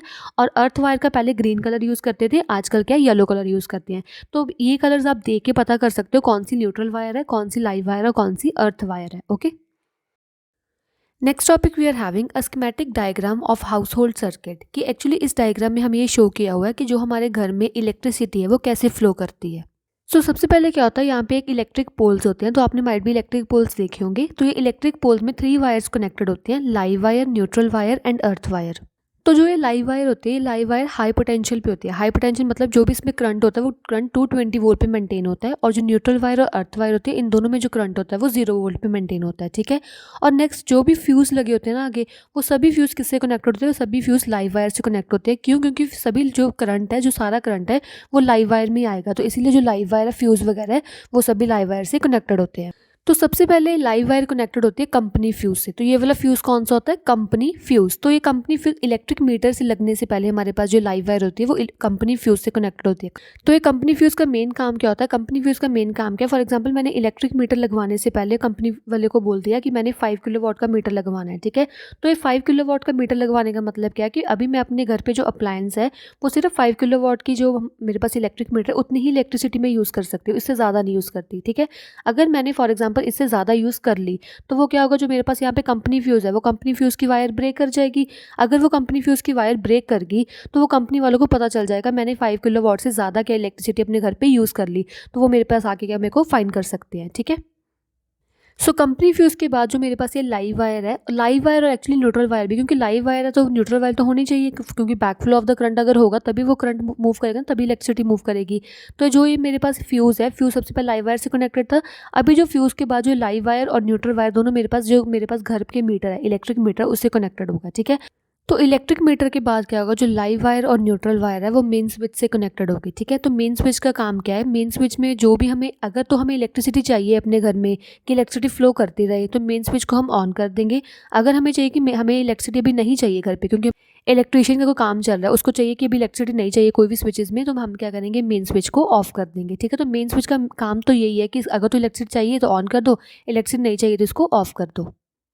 सो मेन स्विच के बाद क्या होगा, जो लाइव वायर है वो फ्यूज़ से कनेक्टेड होगी। तो फ्यूज़ का मेन काम क्या होगा, अगर हमारे पास आउटसाइड से मेन स्विच से कोई इलेक्ट्रिसिटी आ रही है, मतलब इलेक्ट्रिक मीटर से इलेक्ट्रिसिटी आ रही है, तो अगर फॉर एग्जांपल किसी केस में जो इलेक्ट्रिसिटी है उसकी अमाउंट ज़्यादा हो जाएगी, तो अमाउंट ज़्यादा होने पर क्या होगा, जो फ्यूज़ के अंदर एक वायर लगी होती है, वायर अपने आप ब्रेक कर जाती है। वायर ब्रेक क्यों करती है कि जो एक्स्ट्रा अमाउंट ऑफ इलेक्ट्रिसिटी आ रही है हमारे घर में, वो हमारे जो इनसाइड में जाके हाउसेज है उसमें जो अप्लायंस प्रेजेंट है वो अप्लायंस को डैमेज ना कर दे, इसलिए फ्यूज़ अपने आप वायर को ब्रेक करके वो हमारे जो अप्लायंस है उसको बचा लेता है, ठीक है। तो सबसे पहले क्या होगा, वो लाइव वायर क्या है, फ्यूज़ से कनेक्टेड है। तो फ्यूज़ के बाद जो लाइव वायर है वो डिस्ट्रीब्यूशन बॉक्स से कनेक्टेड होगा। डिस्ट्रीब्यूशन बॉक्स का काम क्या होगा, जो इलेक्ट्रिसिटी उसने डिस्ट्रीब्यूट करनी है अलग अलग कमरे को, ठीक है। तो इसी वे से क्या होगा कि जो पूरी इलेक्ट्रिसिटी है from the electric pole will go towards all the rooms of our house. और अभी जो ये लाइव वायर से पूरी इलेक्ट्रिसिटी मूव करी है हमारे रूम्स तक, अभी वो बैक कैसे फ्लो होगा, बैक फ्लो होगा बाय द न्यूट्रल वायर। सभी कनेक्शंस में क्या होगा, लाइव वायर से कनेक्टेड है, लाइव वायर से कनेक्टेड है, प्लस ये न्यूट्रल वायर से भी कनेक्टेड है, क्योंकि अगर लाइव वायर है उसमें इलेक्ट्रिसिटी मूव करेंगे, इलेक्ट्रॉन्स मूव करेंगे, इलेक्ट्रॉन्स को बैक फ्लो करने के लिए हमारे पास न्यूट्रल वायर भी होनी चाहिए। तो यहाँ पे न्यूट्रल वायर से भी सभी जो हमारे पास जो अप्लायंस है वो कनेक्टेड होंगे, ठीक है। और नेक्स्ट हमारे पास ये जो पूरे अप्लायंस है वो अर्थ वायर से भी कनेक्टेड होंगे। क्यों? क्योंकि अर्थ वायर में क्या होगा कि अगर कोई बैड इंसुलेशन की वजह से अगर कोई भी अकोमोडेशन ऑफ चार्ज वगैरह हुआ, शॉक से प्रिवेंट करने के लिए हमें वहाँ पे अर्थ वायर की भी जरूरत होगी, तो वहाँ पे अर्थ वायर भी कनेक्टेड होंगी, ठीक है। So next topic we are having electric meter. तो इलेक्ट्रिक मीटर का मेन काम क्या है, electric meter actually measure the electricity consumed by us, कि हमारे पूरे हाउस में कितनी इलेक्ट्रिसिटी कंज्यूम की है हमने, वो कौन मेजर करेगा, वो मेजर करेगा हमारे पास इलेक्ट्रिक मीटर। तो इलेक्ट्रिक मीटर का सेकंड नेम क्या होता है, इलेक्ट्रिक मीटर का सेकंड नेम है किलोवाट आवर मीटर, ठीक है। तो सेकंड नेम होगा मेरे पास किलोवाट आवर मीटर। तो नेक्स्ट क्या होता है कि अगर इलेक्ट्रिक मीटर से जो इलेक्ट्रिसिटी वो पास कर रही है, हमें जैसे देखा था यहाँ पे डायग्राम में देखा था कि इलेक्ट्रिक मीटर के बाद वो क्या होगी, इलेक्ट्रिक मीटर कनेक्टेड होगी फ्यूज से। सिमिलरली यहाँ पे भी लिखा है कि अगर इलेक्ट्रिक मीटर से इलेक्ट्रिसिटी पास कर रही है तो पास करने के बाद जाएगी मेन फ्यूज़ के पास। तो मेन फ्यूज़ का काम क्या होगा कि अगर ज़्यादा अमाउंट ऑफ इलेक्ट्रिसिटी आई तो ज़्यादा अमाउंट ऑफ इलेक्ट्रिसिटी को कंट्रोल करने के लिए हमारे जो अंदर गैजेट्स वगैरह प्रेजेंट है लाइक रेफ्रिजरेटर, एसी, उसको सभी को बचाने के लिए कि ज़्यादा अमाउंट से वो ख़राब ना हो जाए, तो वहाँ पे फ्यूज़ प्रेजेंट होता है। एंड देन वो जो इलेक्ट्रिक मीटर के बाद जो इलेक्ट्रिसिटी है वो मेन स्विच में जाती है। तो मेन स्विच का काम क्या होगा कि अगर तो हमें इनसाइड में जो हमारे घर पे हमें लाइट चाहिए, मतलब इलेक्ट्रिसिटी चाहिए, तो मेन स्विच को हम ऑन कर देंगे, अगर नहीं चाहिए तो हमें मेन स्विच को ऑफ कर देंगे, ठीक है। तो थ्रू द मेन स्विच क्या होगा, अभी जो सभी इलेक्ट्रिक करंट है, जो सारा इलेक्ट्रिक करंट है वो हमारे वेरियस रूम्स में एंटर कर जाएगा। अभी हमारे पास जो इलेक्ट्रिक मीटर होता है वो इलेक्ट्रिक मीटर टू काइंड्स का होता है, एक तो होता है इलेक्ट्रिकल इलेक्ट्रिक मीटर और एक होता है इलेक्ट्रॉनिक इलेक्ट्रिक मीटर। तो इलेक्ट्रिकल इलेक्ट्रिक मीटर से हमारे जो रीडिंग्स शो होती है वो इनएक्यूरेट होती थी, मतलब सही रीडिंग नहीं शो करता था, तो इसको हमने रिप्लेस कर दिया आजकल इलेक्ट्रॉनिक इलेक्ट्रिक मीटर से। यहाँ पे इलेक्ट्रिकली मतलब इलेक्ट्रॉनिक वे से हमें रीडिंग शो हो जाती है कि हमारे घर में इतनी इलेक्ट्रिसिटी और इतनी यूनिट्स हमने यूज़ कर ली है। नेक्स्ट टॉपिक आ गया हमारे पास स्विच। तो स्विच तो आपने घर पे देखी होगी, ऐसे हमारे पास स्विच लगी होती है। तो स्विच क्या होती है? स्विच एक मेनली ऑन और ऑफ डिवाइस होती है that is use to operate an appliance circuit, कि जो भी हमें यहाँ पे ऑपरेट करना है, कि अगर तो हमें ये लाइट की ज़रूरत है तो हम इसको ऑन कर लेंगे, अगर हमें ये फ़ैन की है उसकी ज़रूरत नहीं है तो इसको हम स्विच को ऑफ कर देंगे, ठीक है। तो एक्चुअली स्विच में क्या होता है? स्विच में 2 ब्रास पिन्स लगे होते हैं। इसमें स्विच में 2 ब्रास पिन्स लगे होते हैं which fit each other in the brass terminals. एक टर्मिनल्स लगे होते हैं, ब्रास के टर्मिनल्स लगे होते हैं, उसमें ब्रास की पिन्स होती हैं, ठीक है। तो जब भी हम स्विच को ऑन करते हैं तो स्विच ऑन करने का मतलब क्या होता है कि जो भी पिन्स प्रेजेंट है इनसाइड द स्विच, वो पिन क्या करती है? आपस में कॉन्टैक्ट बना लेती हैं। तो जब भी कनेक्शन बन जाएगा बिटवीन द 2 ब्रास पिन, तो वहाँ पे जो भी हमारे पास अप्लायंस होगा उसमें इलेक्ट्रिसिटी फ्लो करना स्टार्ट कर जाएगी, ठीक है। जो आउटर केसिंग होती है स्विच की, वो आउटर केसिंग होती है एक इंसुलेटिंग मटेरियल से। वो इंसुलेटिंग मटेरियल कौन सा होता है? प्लास्टिक। इंसुलेटिंग मटेरियल हमने क्यों यूज़ किया? क्योंकि जो स्विच है, स्विच में एक्चुअली स्विच कनेक्टेड होती है लाइव वायर से, क्योंकि जो सभी करंट है, जो सारा करंट है, वो स्विच में कैसे आएगा? लाइव वायर से आएगा। तो लाइव वायर के जो हमारे पास है वो लाइव वायर, क्योंकि उसमें करंट है, तो अगर तो मैंने यहाँ पे ऊपर कंडक्टिंग मटेरियल लगा दिया तो जो भी करंट है वो कंडक्टिंग मटेरियल में भी आ सकता है ना, तो हमें वहाँ पे इलेक्ट्रिक शॉक लग सकता है। इसीलिए हमने क्या किया, जो आउटर कवरिंग होती है स्विच की, वो हमने इंसुलेशन की लगाई, मतलब एज अ प्लास्टिक कुछ ऐसे लगाई, ताकि जो कि जो पूरा लाइव वायर का करंट है वो ऐसे ना हो कि बाहर आ जाए, हमें इलेक्ट्रिक शॉक लग जाए। इसीलिए जो पूरी आउटर कवरिंग है वो प्लास्टिक की लगाई है, ठीक है। और जो स्विच है वो हमेशा लाइव वायर से ही कनेक्टेड होगा, क्योंकि पूरी लाइव वायर में ही करंट मूव करेगा। तो लाइव वायर जो स्विच से कनेक्टेड है, तो जो कि हमें जो भी इलेक्ट्रिक अप्लायंस चाहिए करंट फ्लो करने के लिए, वो उसे हम इजीली स्विच से ऑन और ऑफ कर सकें, ठीक है। So next topic we are having plugs and socket. तो प्लग आपने देखा होगा, ऐसे हमारे पास प्लग होता है और उसमें एक सॉकेट हमने लगाना होता है। तो कॉमनली जो हम प्लग यूज़ करते हैं वो 3 पिन्स का होता है। ऐसे जो हम का प्लग यूज़ करते हैं वो 3 पिन्स का होता है। जो लोअर 2 पिन्स होती है, जो ये पिन्स होती हैं, इसको हम बोलते हैं टर्मिनल पिन्स। जो ये वाली पिन्स होती है टर्मिनल पिन्स होती है, एंड जो थर्ड वन होता है उसको हम बोलते हैं अर्थ pin.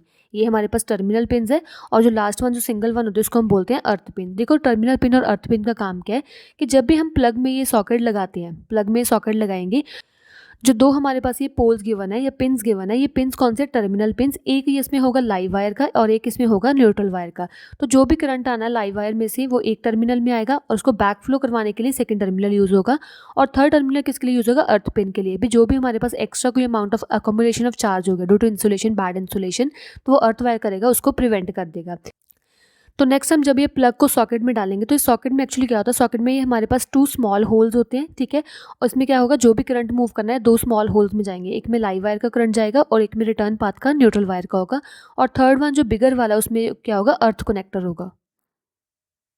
So next topic we are having fuse. तो फ्यूज़ क्या होता है? ध्यान से देखो, फ्यूज़ एक सेफ्टी डिवाइस है जो लिमिट करता है करंट की इन the electric circuit.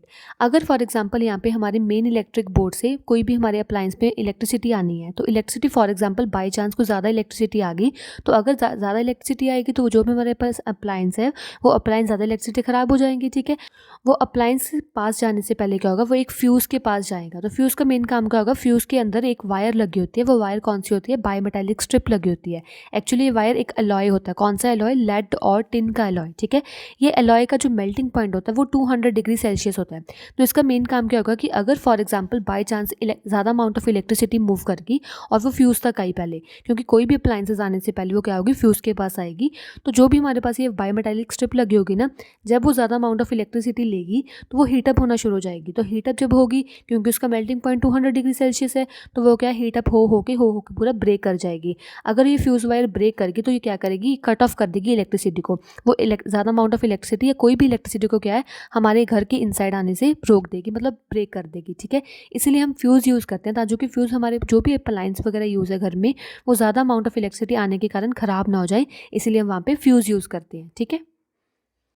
But fuse के साथ मेन प्रॉब्लम क्या है कि जो भी हम यहाँ पे बायोमेटालिक स्ट्रिप यूज़ करते हैं ना, वो बायोमेटालिक स्ट्रिप क्योंकि अगर ख़राब हो जाए, अगर ज़्यादा अमाउंट ऑफ इलेक्ट्रिसिटी आ जाए, तो बायोमेटालिक स्ट्रिप क्या होगी? ब्रेक हो जाएगी। तो अगर बायोमेटालिक स्ट्रिप ब्रेक होगी तो हमें क्या करना है? इलेक्ट्रिशियन को बुलाना पड़ेगा कि प्लीज़ आके इसको सही कर दो।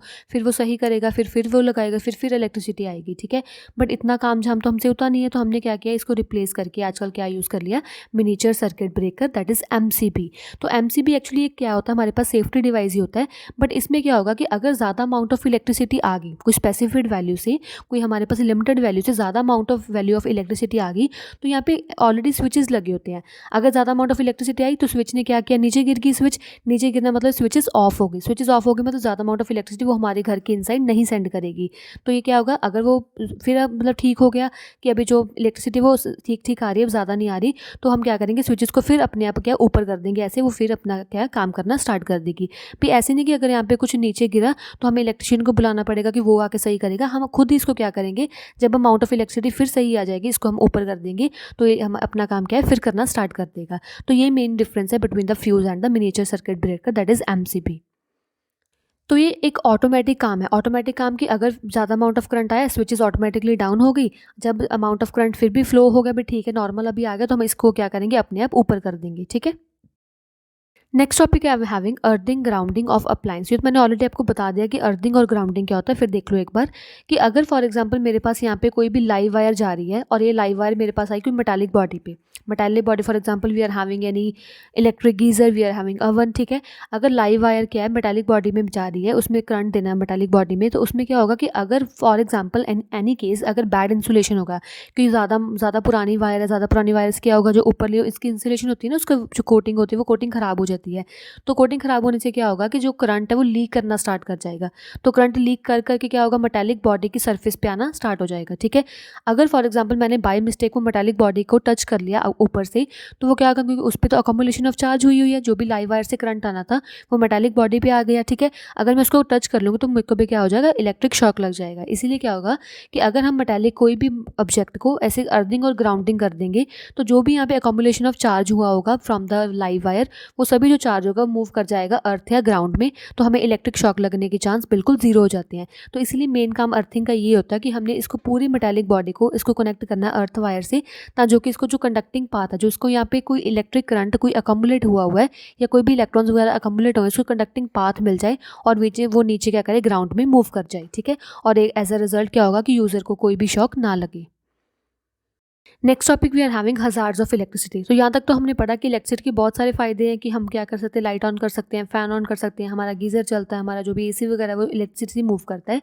बट अगर इलेक्ट्रिसिटी को अच्छे से यूज़ नहीं किया तो उसके बहुत सारे डिसएडवांटेजेस भी हैं, ठीक है। Like first point we are having direct contact of a person with a live wire. अगर हम बाय मिस्टेक लाइव वायर को डायरेक्टली ऐसे टच कर देंगे, ऐसी लाइव वायर को डायरेक्टली टच कर देंगे, तो हमें इलेक्ट्रिक शॉक लग सकता है। इलेक्ट्रिक शॉक ऐसे नहीं, थोड़ा बहुत सर्व इलेक्ट्रिक शॉक लगेगा, वहाँ पे वो डेडली शॉक भी हो सकता है, ठीक है। Next we are having defects in the electric shock like loose joints, improper insulation, wires, defective switch. ये भी हमें कह सकते हैं स्पार्किंग या क्या कर सकता है, पूरे घर में वायर लग सकती है। अगर मेरे पास कोई भी वायर्स है, वो वायर्स की अच्छे से इंसुलेशन नहीं हुई है, पुरानी वायर्स हैं, ठीक है, या उसके जो स्विच या सॉकेट है वो भी अच्छे से काम नहीं कर रहे, तो उसमें क्या होगा, स्पार्किंग होनी शुरू हो जाएगी। स्पार्किंग से क्या होगा, फायर भी लग सकती है पूरे हाउस में, ठीक है। Third we are having overloading and short circuit. Overloading and short circuit क्या होता है वो ध्यान से देखो। ओवरलोडिंग का मतलब क्या होता है कि अगर मैंने एक ही सॉकेट में बहुत सारे प्लग लगा दिए, एक मेरे पास सॉकेट है, सॉकेट में मैंने बहुत सारे प्लग लगा दिए, ठीक है, नंबर ऑफ प्लग लगा दिए, उसको मैं बोलती हूँ ओवरलोडिंग। और शॉर्ट सर्किट का मतलब क्या होता है कि अगर लाइव वायर और neutral wire by mistake touch कर जाएं आपस में, तो वहाँ पे शॉर्ट सर्किट हो जाता है। तो ओवरलोडिंग और शॉर्ट सर्किट से भी क्या होता है, इलेक्ट्रिक सर्किट में अगर ऐसा कुछ हो जाए तो उसमें इलेक्ट्रिक फायर लग जाती है हाउस में, ठीक है। तो यहाँ पे हमारे पास डेफिनेशन गिवन है शॉर्ट सर्किट की। शॉर्ट सर्किट क्या होता है, ये शॉर्ट सर्किट तब होगा कि जब लाइव वायर और न्यूट्रल वायर किसी कारण की वजह से, फॉर एग्जांपल यहाँ पे इंसुलेशन खराब हो गया, तो इंसुलेशन खराब होने की वजह से क्या होगा, न्यूट्रल वायर और लाइव वायर वो डायरेक्टली टच करना स्टार्ट करेगी ना। जब ये लाइव वायर और न्यूट्रल वायर डायरेक्टली टच करेंगे आपस में, तो वहाँ पे शॉर्ट सर्किट के चांस पूरे ज़्यादा हो जाएंगे, ठीक है। तो क्या होगा, अब यहाँ पे इलेक्ट्रिक फायर भी लग सकती है in the house. Next we having overloading. तो ओवरलोडिंग का मतलब क्या होता है कि अगर हम बहुत सारे नंबर ऑफ प्लग्स को एक ही सॉकेट में लगा दें, तो वहाँ पे क्या हो जाएगा, ओवरलोडिंग हो जाएगी, तो यहाँ पे स्पार्क आनी स्टार्ट हो जाएगी। तो स्पार्क आएगी तो वहाँ पे इलेक्ट्रिक फायर भी हो सकती है। तो इन सभी हज़ार्ड से बचने के लिए हमारे पास कुछ सिंपल रूल्स होते हैं। अगर वो रूल्स को फॉलो करेंगे तो हम सिंपली क्या इलेक्ट्रिसिटी को अपने हाउस में इजीली यूज़ कर सकते हैं, ठीक है। हमें क्या प्रिकॉशंस लेने हैं, क्या कुछ हमें यूज़ करना है। डोंट पुट योर फिंगर और metallic object in a socket. कभी भी सॉकेट में अपनी फिंगर या कोई भी मेटालिक ऑब्जेक्ट को नहीं डालना, इससे हमें शॉक लग सकता है, ठीक है।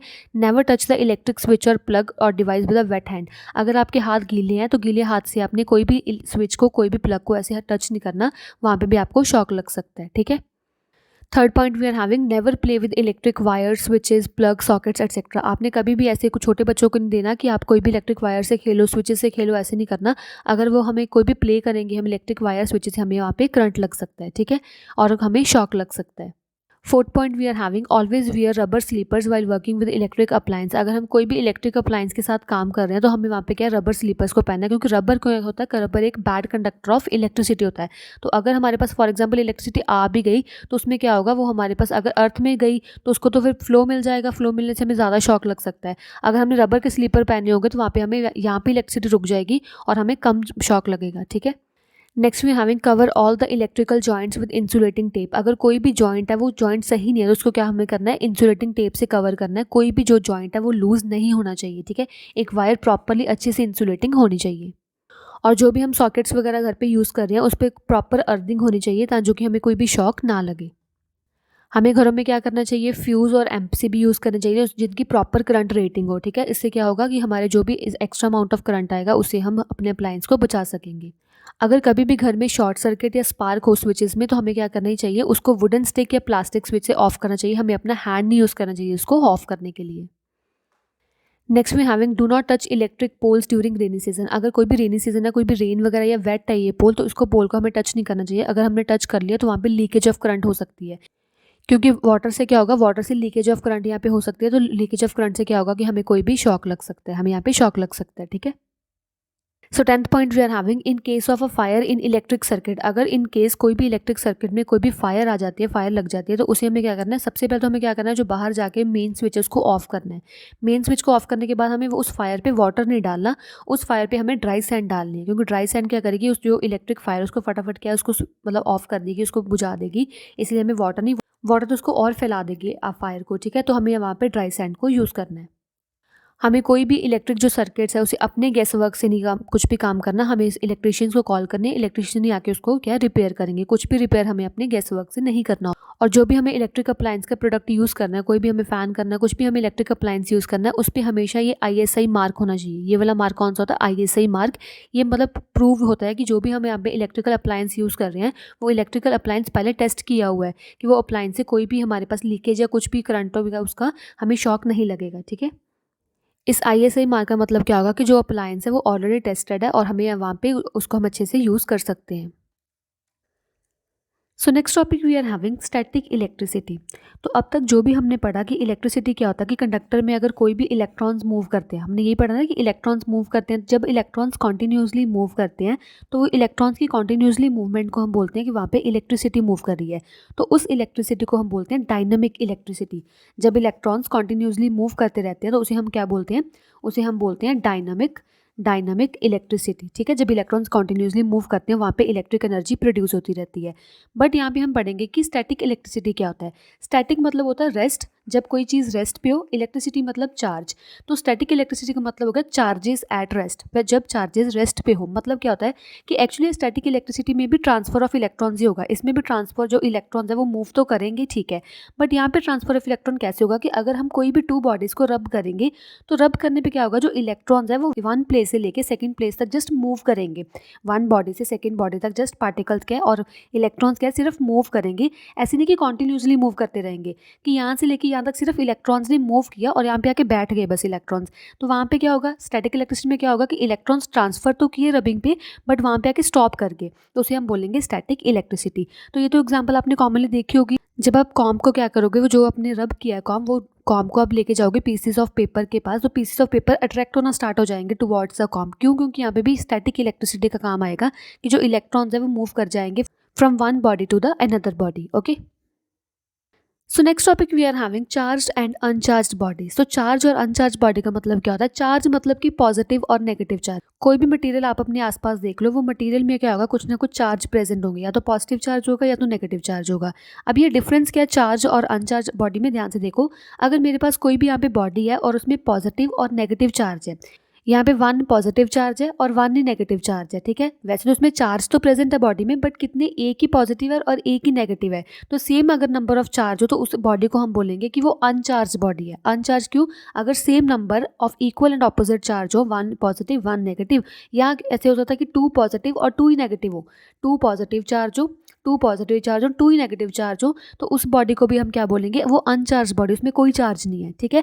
अगर सिमिलरली हमारे पास कोई एग्जांपल होगी, मेरे पास यहाँ पे ऑब्जेक्ट है, ऑब्जेक्ट में एक पॉजिटिव चार्ज यहाँ पे है, एक पॉजिटिव चार्ज यहाँ पे और एक नेगेटिव चार्ज यहाँ पे है, तो ये वाला पॉजिटिव और ये वाला नेगेटिव जो आपस में बैलेंस कर जाएंगे, one positive one negative balance कर दिया। बट एक पॉजिटिव चार्ज एक्स्ट्रा ना, अगर कोई भी चार्ज एक्स्ट्रा हो किसी भी बॉडी में, वो बॉडी को हम बोलेंगे कि वो चार्ज बॉडी है। अब ये पूरी जो बॉडी है वो पॉजिटिवली चार्ज बॉडी है, ठीक है। Similarly we are having example for the third substance. अगर थर्ड सब्सटेंस में मेरे पास क्या है, टू नेगेटिव चार्ज है और एक पॉजिटिव चार्ज है, तो एक पॉजिटिव ने एक नेगेटिव को क्या किया, बैलेंस कर दिया, तो ये दोनों ठीक है।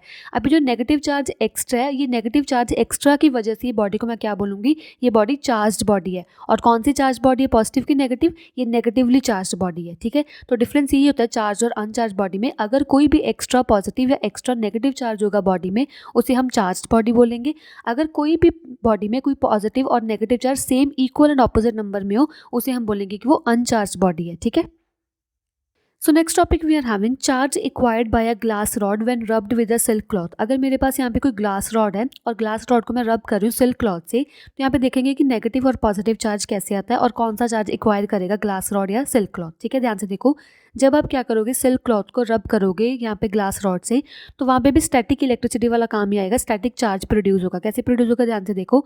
अगर फॉर एग्जाम्पल इस जो मेरे पास ग्लास रॉड है, इसमें सेम नंबर ऑफ पॉजिटिव, ठीक है, सेम नंबर ऑफ पॉजिटिव और same number of negative charge है, 4 ही पॉजिटिव चार्ज है, 4 ही नेगेटिव चार्ज है, देन यू विल व्हाट से कि ये ग्लास रॉड कौन सी थी, चार्ज और अनचार्ज, तो ये अनचार्ज है, फिलहाल ये अनचार्ज है, मतलब रब करने से पहले ये अनचार्ज ग्लास रॉड है।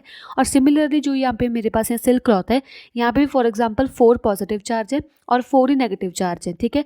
तो ये भी कौन सा हो गया, अनचार्ज बॉडी होगी। जब आप क्या करोगे, इस ग्लास रॉड को सिल्क क्लॉथ से आप रब करोगे, तो रब करने के बाद क्या होगा, तो यहाँ पे क्या होगा कि जो नेगेटिव चार्ज है, क्योंकि आप जब रब करोगे तो रब कर पे एक्चुअली इलेक्ट्रॉन्स ने ही मूव करना होता है, तो इलेक्ट्रॉन्स क्या करेंगे, ये ग्लास रॉड से इलेक्ट्रॉन्स मूव कर जाएंगे यहाँ पे सिल्क क्लॉथ पे। जब ये ग्लास रॉड पे जो नेगेटिव चार्ज है वो सिल्क क्लॉथ पे मूव कर जाएगा, तो यहाँ पे देखो वैसे तो ये positive negative charge already balance थे, अब यहाँ पे जो नेगेटिव चार्ज है, एक्स्ट्रा नेगेटिव चार्ज कहाँ पे आ जाएगा, सिल्क क्लॉथ पे आ जाएगा। तो what you will say, see carefully, अगर आप इसको ध्यान से रब करोगे, ऐसे रब करने के बाद क्या होगा, आपने अच्छे से इसको रब किया 1 और 2 टाइम ऐसे रब किया, तो रब करने के बाद क्या होगा कि जो ग्लास रॉड यहाँ पे प्रेजेंट है, जो ये ग्लास रॉड है, ये ग्लास रॉड पे सिर्फ पॉजिटिव चार्ज रह जाएंगे, ये पॉजिटिव चार्ज रहेंगे। और इधर कौन से आ गए, इधर सारे इसके जो नेगेटिव चार्ज थे, सारे नेगेटिव चार्ज कहाँ पे आ गए, सिल्क क्लॉथ पे आ गए। इट मीन्स कि जो सिल्क क्लॉथ है उसमें नेगेटिव चार्ज आ जाएगा और ग्लास रॉड पे पॉजिटिव चार्ज आ जाएगा।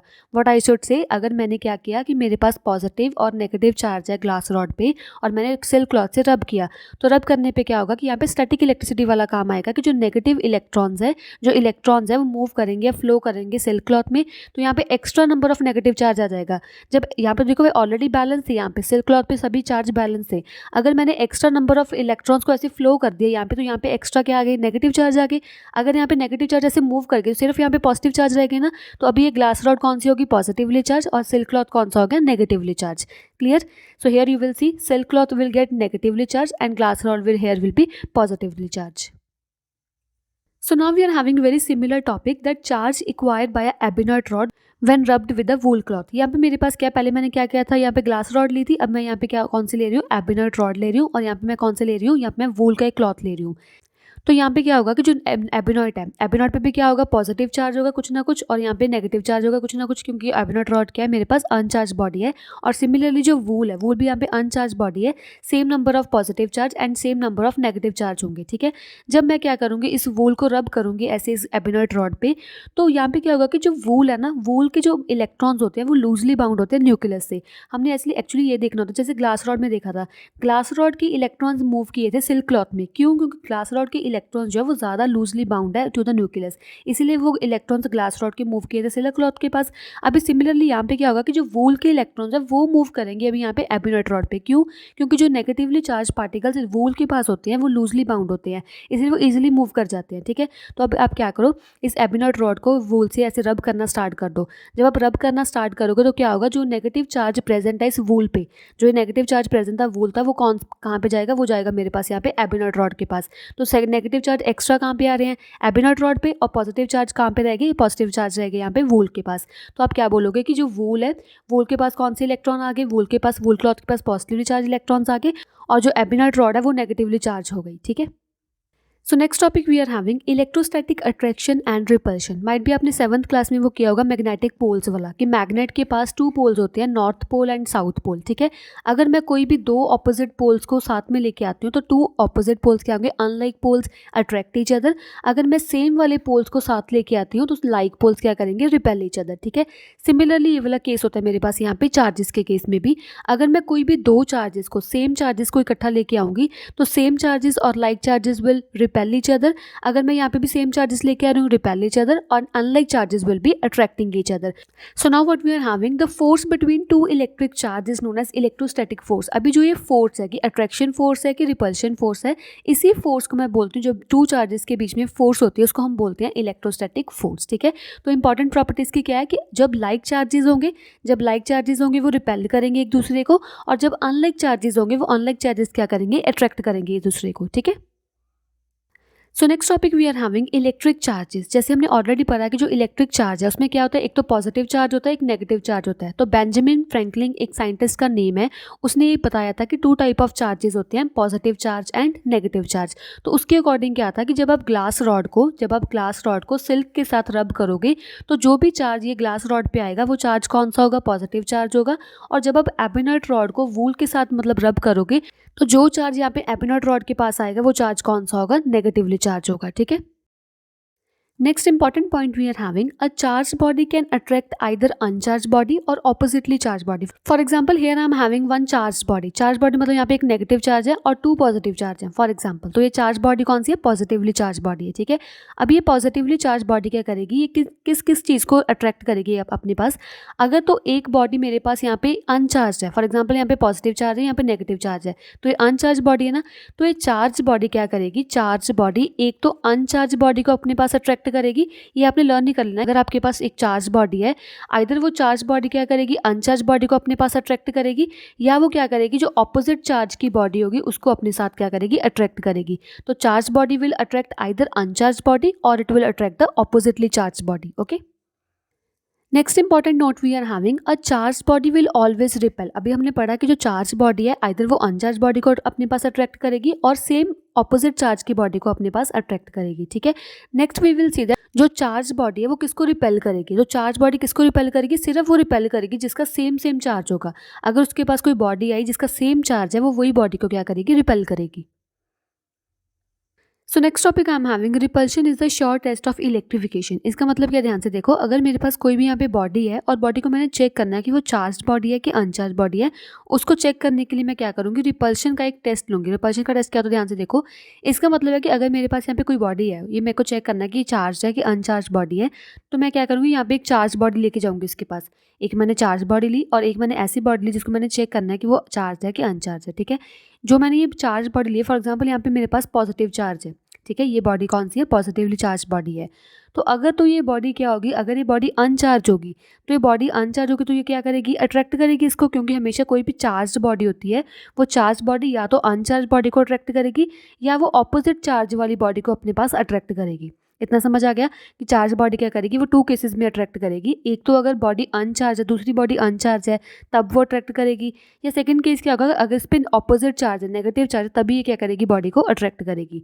ठीक है, बट अभी ये तो अनचार्ज होगी तभी अट्रैक्ट हो जाएगी, चार्ज होगी तभी अट्रैक्ट हो जाएगी, मेरे को पता ही नहीं चला कि चार्ज है कि अनचार्ज है। ठीक है, समझ ही नहीं आया। तो नेक्स्ट आप क्या करोगे, नेक्स्ट आप ऐसी बॉडी लोगे, फॉर एग्जाम्पल मैंने यहाँ पे नेगेटिव बॉडी ले ली फॉर एग्जाम्पल, और मैंने ये बॉडी को चेक करना है कि चार्ज है कि अनचार्ज है। अगर इन केस अट्रैक्शन की जगह यहाँ पे रिपल्शन होनी स्टार्ट होगी, तो रिपल्शन कौन से केस में होगी, रिपल्शन होगी कि अगर यहाँ पे नेगेटिव चार्ज होगा, क्योंकि same charges repel each other ना, अगर सेम चार्जेस होंगे दोनों बॉडी पे तभी वो रिपेल करेगा। रिपल्शन कब होगी, रिपल्शन होगी अगर सेम चार्जेस को मैं साथ लेके जाऊंगी, वहाँ पे रिपेल होगा। तो अभी मेरे को श्योर होगा कि जो बॉडी मेरे को चेक करनी है कि पॉजिटिव चार्ज है कि नेगेटिव चार्ज की अनचार्ज है, वो बॉडी क्या होगी, श्योरली वो चार्ज की होगी जो मैंने अभी यहाँ पे चार्ज बॉडी लिया है। यार फॉर एग्जाम्पल मैंने चार्ज बॉडी लिया नेगेटिव चार्ज वाली बॉडी, और मैं नेगेटिव चार्ज वाली बॉडी को लेके गई हूँ इस बॉडी के पास। अगर तो ये बॉडी रिपेल होगी आपस में तो यहाँ पे ऑब्वियसली क्या होगा, नेगेटिव चार्ज होगा, और मैंने ये चेक कर लिया कि हाँ ये बॉडी कौन सी है, नेगेटिवली चार्ज बॉडी है। Which proves that repulsion is the surest test of electrification, not attraction is the surest test. Okay, so here we are having the example to show that repulsion is the sure test of electrification. ठीक है, अब मेरे को check करना है कि जो मेरे पास बॉल है, ये बॉल क्या है, चार्ज बॉडी है कि अनचार्ज बॉडी है, ठीक है। तो मैं कैसे चेक करूँगी, ध्यान से देखो। अगर मैंने कोई भी यहाँ पे बॉडी ली है, चार्ज बॉडी है, तो मैं चार्ज बॉडी को लेके गई ये बॉल के पास, ठीक है। अगर तो ये चार्ज बॉडी बॉल के पास गई और बॉल ने क्या किया, अट्रैक्ट किया टुवर्ड दिस चार्ज बॉडी, तो अट्रैक्ट करने के टू केसेस हो सकते हैं। या तो क्या होगा, इस बॉल पे क्या होगा, अनचार्ज होगा। अनचार्ज मतलब equal number of negative and equal number of positive charge होंगे, तो अट्रैक्ट कर रही है टुवर्ड द चार्ज, क्योंकि यहाँ पे क्या है, चार्ज बॉडी टू केसेस में अट्रैक्ट करती है। या तो अनचार्ज बॉडी को अट्रैक्ट कर लेगी, तो यहाँ क्या होगा कि अगर बॉल पे ऑपोजिट चार्ज होगा तो वो ऑपोजिट चार्ज को अपनी तरफ अट्रैक्ट करेगी। बट मेरे को भी समझ ही नहीं आया कि जो मैंने बॉल यूज़ किया ये बॉल अनचार्ज थी कि अभी ये चार्ज बॉडी, समझ नहीं आया ना। तो नेक्स्ट आप क्या करो, नेक्स्ट आप सेकंड केस लो। तो अकॉर्डिंग टू सेकंड केस क्या होगा कि मैंने यहाँ पे चार्ज बॉडी ली और चार्ज बॉडी को लेके गई टुवर्ड दिस बॉल। जब मैंने चार्ज बॉडी को लेके गई टुवर्ड दिस बॉल, अगर यहाँ पे लेट कर लो कि पॉजिटिव चार्ज है, और ये बॉल क्या की, अभी इस केस में बॉल रिपेल करना स्टार्ट करगी। बॉल रिपेल किस केस में करती है, बॉल तभी रिपेल करेगी अगर यहाँ पे पॉजिटिव चार्ज और बॉल पे भी पॉजिटिव चार्ज होंगे, तभी वो क्या करेगी, रिपेल करेगी। तो विच प्रूव्स दैट कि बॉल पे कोई ना कोई पक्का क्या होगा, पॉजिटिव चार्ज होगा। तो पॉजिटिव चार्ज हमने शो कर दिया कि ये बॉल क्या होगी, पॉजिटिवली चार्ज बॉडी होगी। तो रिपल्शन से मेरे को समझ आया कि बॉल पे पॉजिटिवली चार्ज बॉडी है। वैसे तो मेरे को वहाँ पे अट्रैक्शन पे कुछ समझ ही नहीं आता कि वो चार्ज बॉडी है कि अनचार्ज बॉडी है। So it proves that repulsion is a sure test of electrification.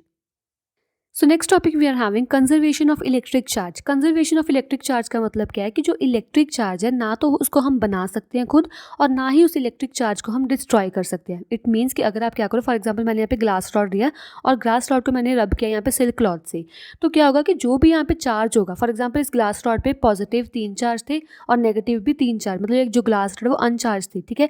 तो जब मैं क्या करूँगी, सिल्क क्लॉथ को रब करूँगी ग्लास रॉड से, तो ग्लास रॉड पे रब करने के बाद क्या होगा कि जो इलेक्ट्रॉन्स होंगे ना ग्लास रॉड पे, जो इलेक्ट्रॉन्स, क्योंकि लूजली बाउंड इलेक्ट्रॉन्स है, तो इलेक्ट्रॉन्स ट्रांसफर हो जाएंगे किसमें, सिल्क क्लॉथ में। विच प्रूव्स दैट कि जो यहाँ पे इलेक्ट्रॉन्स हैं वो क्या करेंगे, एक सब्सटेंस से सेकंड सब्सटेंस जस्ट मूव कर रहे हैं। ऐसे नहीं कि बाहर से कोई इलेक्ट्रॉन आया वहाँ पे आके बैठ गया, या यहाँ से कोई प्रोटॉन आया वहाँ पे आके बैठ गया, ऐसा कुछ नहीं होता। जो भी इलेक्ट्रॉन है वो सिर्फ ट्रांसफर हो रहा है, कोई भी चार्ज है वो सिर्फ ट्रांसफर होगा from one material to other material. तो ये टोटल चार्ज क्या होगा, रिमेन कंजर्व्ड रहेगा in whole this process. But देखो ध्यान से, यहाँ पे हुआ क्या कि जो इलेक्ट्रॉन्स है वो ट्रांसफर होकर ग्लास रॉड से ट्रांसफर कहाँ गए, सिल्क क्लॉथ पे गए। फॉर एग्जांपल यहाँ पे 4 नेगेटिव चार्ज थे और 4 ही पॉजिटिव चार्ज थे, ठीक है। तो यहाँ पे क्या होगा कि अगर मैंने सिल्क क्लॉथ को रब किया ग्लास रॉड से, तो यहाँ पे क्या होगा, सेम नंबर ऑफ पॉजिटिव और equal and opposite number of negative charge आ जाएंगे, ठीक है। तो यहाँ पे ऑल जो चार्ज था रिमेन कंजर्व्ड रहा। ऐसा नहीं होगा कि यहाँ पे 4 पॉजिटिव चार्ज है तो यहाँ पे सिल्क क्लॉथ पे 5 नेगेटिव चार्ज हो जाएंगे, ऐसा कुछ नहीं होगा। जो यहाँ पे पॉजिटिव नंबर ऑफ चार्जेस है वही क्या होंगे, नेगेटिव नंबर ऑफ चार्जेस भी होंगे। तो total charge will remain conserved, okay. So यहाँ पे एक्सप्लेनेशन मेरे को गिवन है कि अगर मैं ग्लास रॉड लूँगी और ग्लास रॉड को सिल्क क्लॉथ से रब करूँगी, तो जो कुछ इलेक्ट्रॉन्स होंगे ना ग्लास रॉड पे, वो इलेक्ट्रॉन्स क्या करेंगे, ट्रांसफर कर जाएंगे सिल्क क्लॉथ पे। तो अभी क्या होगा, सिल्क क्लॉथ के पास एक्सेस ऑफ इलेक्ट्रॉन्स होगी, तो ये नेगेटिवली चार्ज सिल्क क्लॉथ बन जाएगा। और जो यहाँ पे ग्लास रॉड है, ग्लास रॉड के पास डेफिशिएंसी आ जाएगी नेगेटिव चार्ज की, बट यहाँ पे पॉजिटिव चार्ज एक्सेस में होगी, तो ग्लास रॉड कौन सा होगा, पॉजिटिव चार्ज का। तो यहाँ पे equal and opposite number of charges है। अगर यहाँ पे positive number of charges, for example 4 positive charge है, तो यहाँ पे 4 नेगेटिव चार्ज है, तो equal and opposite number of charges है यहाँ पे, ठीक है। So next method I am having method of charging a conductor. अगर मेरे पास कोई भी कंडक्टर है और मैं कंडक्टर को चाहती हूँ कि वो कोई ना कोई चार्ज एक्वायर कर ले, आइदर पॉजिटिव चार्ज और आइदर नेगेटिव चार्ज, तो कोई भी कंडक्टर को चार्ज करने के 2 वेज होते हैं। तो first way we are having charging by conduction and second way we are having charging by induction. So we will discuss one by one that what is charging by conduction and what is charging by induction. So let's start. So first method we are having charging by conduction. तो charging by conduction क्या, तो ध्यान से देखो, अगर मेरे पास यहाँ पे कोई अनचार्ज बॉडी है और मैं चाहती हूँ वो अनचार्ज बॉडी चार्ज बॉडी बन जाए, तो अनचार्ज बॉडी का मतलब क्या होगा कि यहाँ पे equal and opposite number of charges होंगे। अगर यहाँ पे 3 पॉजिटिव चार्ज है तो यहाँ पे 3 नेगेटिव चार्जेस भी होंगे, ठीक है। अब मैं क्या करूँगी, मैं चाहती हूँ कि अनचार्ज बॉडी चार्ज बन जाए। कैसे बनेगी, ध्यान से देखो, मैं यहाँ पे क्या करूँगी, एक चार्ज बॉडी लूँगी और चार्ज बॉडी को डायरेक्ट कॉन्टैक्ट करवाऊंगी विद दिस अनचार्ज बॉडी। तो डायरेक्ट कॉन्टैक्ट करवाने पर क्या होगा कि जो ये नेगेटिव चार्ज होंगे ना, ये नेगेटिव चार्ज अट्रैक्ट हो जाएंगे इस पॉजिटिव चार्ज के पास। तो ये नेगेटिव चार्ज मूव कर गए पॉजिटिव चार्ज के पास, और सभी इस स्फीयर में, सभी इस बॉडी में क्या रह जाएंगे, सिर्फ पॉजिटिव चार्ज रह जाएंगे। विच प्रूव दैट और विच शोज दैट कि हमने क्या किया, अनचार्ज बॉडी को एक चार्ज बॉडी में कन्वर्ट कर दिया bye the method of conduction. Method of conduction में आपको क्या करना है, एक अनचार्ज बॉडी लेनी है और एक चार्ज बॉडी लेनी है, इन दोनों को डायरेक्ट कॉन्टैक्ट करवाना है। डायरेक्ट कॉन्टैक्ट करवाने के बाद जो ऑपोजिट चार्ज होंगे वो क्या करेंगे, चार्ज बॉडी के पास चले जाएंगे। जो चार्ज बच जाएंगे वो क्या करेंगे, अनचार्ज बॉडी को चार्ज में कन्वर्ट कर देंगे। Similarly we are having the example for the negative charge. अगर मैं यहाँ पे नेगेटिव चार्ज की कोई बॉडी लेके जा रही हूँ अनचार्ज बॉडी के पास, तो अनचार्ज बॉडी के पास होगा equal and opposite number of charge, for example 3 positive charge and 3 negative charge है, ठीक है। तो अगर मैं यहाँ पे charge body negative charge body को डायरेक्ट कॉन्टैक्ट करवाऊंगी अनचार्ज बॉडी से, तो यहाँ पे क्या होगा, ध्यान से देखो, जो ये इलेक्ट्रॉन्स होंगे ना, जो ये वाले इलेक्ट्रॉन्स होंगे फ्रॉम द चार्ज बॉडी, हमेशा इलेक्ट्रॉन्स ही मूव करते हैं। ऐसे नहीं कि ये पॉजिटिव चार्ज मूव कर जाएगा कंडक्टर के पास, ऐसा नहीं होगा। जो ये नेगेटिव चार्ज है ये मूव करेंगे। अभी फॉर एग्जाम्पल ये यहाँ पे गया 1 के पास, ये इसके पास गया और ये इसके पास गया, ये तीनों क्या होंगे, न्यूट्रल हो जाएंगे, मतलब यहाँ पे जीरो हो जाएगा चार्ज। तो जीरो होने के बाद क्या होगा, सिर्फ यहाँ पे क्या आएंगे, इलेक्ट्रॉन्स बच जाएंगे। तो इलेक्ट्रॉन्स बचने के बाद क्या होगा कि जो बॉडी है ये मैंने क्या कर दी, नेगेटिवली चार्ज बॉडी में कन्वर्ट कर दी। So next method we are having charging by induction. तो चार्जिंग बाय इंडक्शन मेथड क्या है, ध्यान से देखो। अगर मेरे पास यहाँ पे कोई बॉडी है, ये बॉडी को मैंने क्या करना है, कन्वर्ट करना है एक चार्ज बॉडी में, क्योंकि ये बॉडी अभी अनचार्ज बॉडी है, equal and opposite number of charge है यहाँ पे, मेरे को ये कन्वर्ट करनी है कौन से, चार्ज बॉडी में। तो मैं सेम यहाँ पे क्या करूँ, चार्जिंग बाय इंडक्शन की तरह क्या करूँगी, एक चार्ज बॉडी को लेके जाऊँगी toward near the uncharge body. But मैंने कंडक्शन में क्या किया था, कंडक्शन मैंने पूरी ये चार्ज बॉडी को अनचार्ज बॉडी से कॉन्टैक्ट करवाया था, डायरेक्ट कॉन्टैक्ट। बट यहाँ पे इंडक्शन में आप डायरेक्ट कॉन्टैक्ट नहीं करवाओगे, सिर्फ चार्ज बॉडी को नियर लेके जाओगे अनचार्ज बॉडी के पास। सो फॉर एग्जांपल मैंने क्या किया, अभी ये पॉजिटिव चार्ज बॉडी को लेके गई near toward this uncharge body. साथ लेके जाने, पास लेके जाने पे क्या होगा कि जो भी नेगेटिव चार्ज होंगे ये थोड़ा सा अट्रैक्ट हो जाएंगे टुवर्ड द पॉजिटिव चार्ज, और जो भी पॉजिटिव चार्ज होंगे इन द अनचार्ज बॉडी ये रिपेल हो जाएंगे और एक साइड पे ऐसे आ जाएंगे, ठीक है। नेक्स्ट मेरे को क्या करना, अभी तो मेरे पास ये कोई चार्ज आया ही नहीं, क्योंकि यहाँ पे पॉजिटिव और नेगेटिव चार्ज सिर्फ क्या करेंगे, अलाइन किए इन्होंने, ठीक है। अब मेरे को क्या करना है, इसको पॉजिटिव या नेगेटिव चार्ज कंडक्टर में कन्वर्ट करना है। कैसे करूँगी, ध्यान से देखो। मैंने क्या करना है, यहाँ पे अपना हैंड लगा देना बाद में, ऐसे आपने अपना हैंड लगा देना है। हैंड लगाने का मतलब क्या होगा कि जो भी इलेक्ट्रॉन होंगे ना ग्राउंड से, वो इलेक्ट्रॉन मूव करेंगे by your hand toward this ball. जब इलेक्ट्रॉन्स मूव करेंगे by your hand toward this ball, जो यहाँ पे पॉजिटिव चार्ज होंगे ना, पॉजिटिव चार्ज और नेगेटिव चार्ज क्या करेंगे, एक दूसरे को कैंसिल कर देंगे।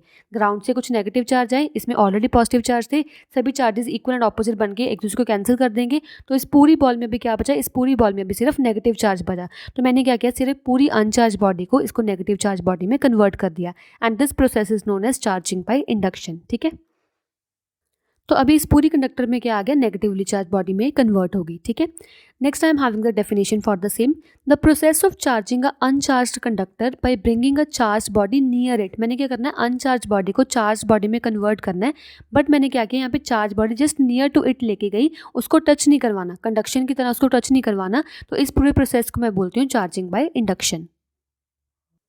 So here we are having the difference between charging by conduction and charging by induction. This question is very important from exam point of view. आप इसको note down कर लो, ठीक है।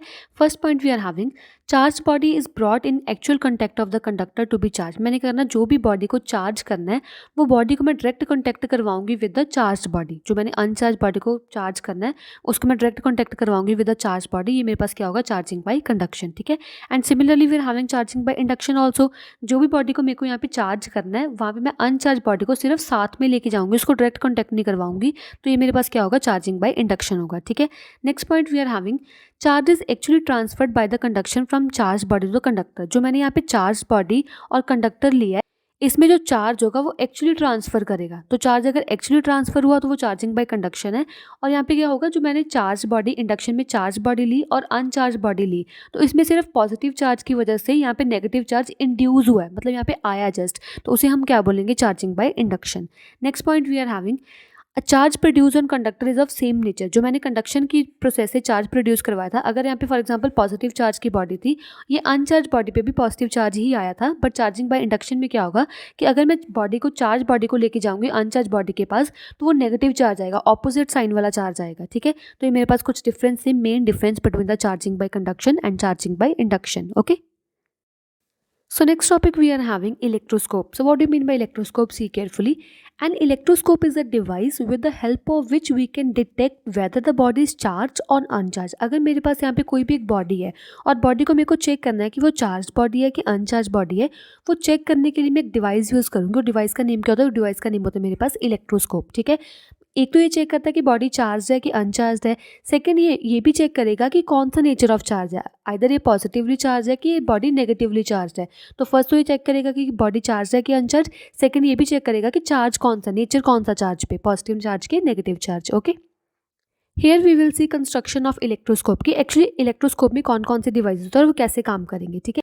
ये मेरे पास एक डायग्राम गिवन है इलेक्ट्रोस्कोप की। तो इलेक्ट्रोस्कोप में mainly it start with the metallic disc. तो ये मेरे पास एक मेटालिक डिस्क होगी। मेटालिक डिस्क के बाद मेरे पास यहाँ पे एक मेटल की रॉड लगी होगी। ठीक है, first of all we are having metallic disc. Actually metallic disc में पॉजिटिव चार्ज होगा। ठीक है, तो मेटालिक डिस्क के बाद क्या होगा, मेटल की रॉड। ये मेटल रॉड की बनी होगी, ये मेटल रॉड बनी होगी ब्रास से। ठीक है, next I am having insulator. यहाँ पे मेरे पास होगा एक इंसुलेटर, इधर मेरे पास इंसुलेटर है। अभी ये दोनों जो मेरे पास मेटल डिस्क और इंसुलेटर, ये मेरे पास ट्रैप्ड होंगे ग्लास पेन में। ठीक है, ग्लास पेन के अंदर क्या होगा, ग्लास विंडो होगी, ऐसे ग्लास विंडो होगी। और बाद में जो एक पूरा कंडक्टर और we can say metal rod है, ये मेटल रॉड के अंदर लगा होगा एक यहाँ पे मेटल प्लेट। ये मेटल की रॉड है, ये मेटल की प्लेट है और मेटल प्लेट से कनेक्टेड होगा यहाँ पे, ये मेरे पास कनेक्टेड है गोल्ड लीफ। ठीक है, अभी लास्ट में क्या होगा कि जो मेरे पास ये पूरी मेटालिक डिस्क है, ये मेटालिक डिस्क कनेक्टेड होगी कहाँ से, अर्थ कनेक्शन से। ठीक है, तो ये मेरे पास पूरा कंस्ट्रक्शन है ऑफ द इलेक्ट्रोस्कोप। अभी इलेक्ट्रोस्कोप काम कैसे करेगा वो हम आगे देखते हैं। First of all, we will see what are the uses of electroscope. So actually 3 uses है electroscope की। So first use of electroscope we are having, it is used to detect a charge कि body कोई भी charge है कि अनचार्ज है, वो detect करने के लिए मैं क्या यूज़ करूँगी, मैं यूज़ करूँगी यहाँ पे इलेक्ट्रोस्कोप।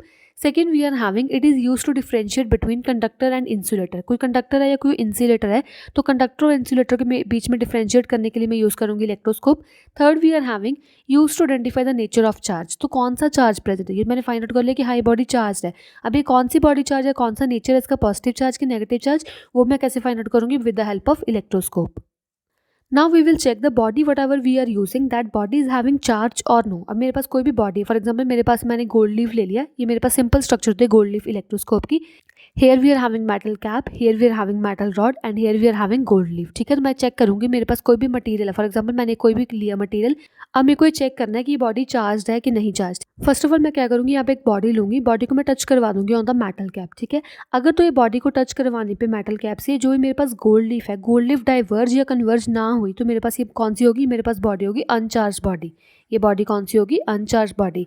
एंड सिमिलरली अगर मैंने कोई सेकंड बॉडी ली, उसको मैं टच करवाया गोल्ड लीफ इलेक्ट्रोस्कोप से, अगर ये गोल्ड लीफ डाइवर्ज कर गई ऐसे, तो इट प्रूव्स दैट कि यहाँ पे जो मैंने बॉडी लिया है वो या तो पॉजिटिव चार्ज होगी या नेगेटिव चार्ज होगी। ठीक है, तो प्रेजेंस ऑफ चार्ज कैसे चेक करोगी आप, सिंपल आपको क्या करो, एक बॉडी ले जिसको आपको चेक करना है कि ये चार्ज बॉडी है कि अनचार्ज बॉडी है, आपको ऐसे मेटल कैप के ऊपर इसको टच करवा देना है। अगर तो गोल्ड लीफ ऐसे डाइवर्ज करगी, विच प्रूव्स दैट कि जो बॉडी आपने यूज़ किया वो बॉडी पास कोई ना कोई चार्ज होगा, either it will B positive charge, either it will B negative charge. Okay, next हम देख रहे हैं सेकंड यूज कि आपको कोई बॉडी लेनी है, वो बॉडी को आपने चेक करना है कि बॉडी कंडक्टर है कि इंसुलेटर है। कैसे चेक करो कि कंडक्टर है कि इंसुलेटर है, उसके लिए आपको 2 गोल्ड लीफ इलेक्ट्रोस्कोप लेने होंगे। तो मैंने 2 गोल्ड लीफ इलेक्ट्रोस्कोप ले लिए।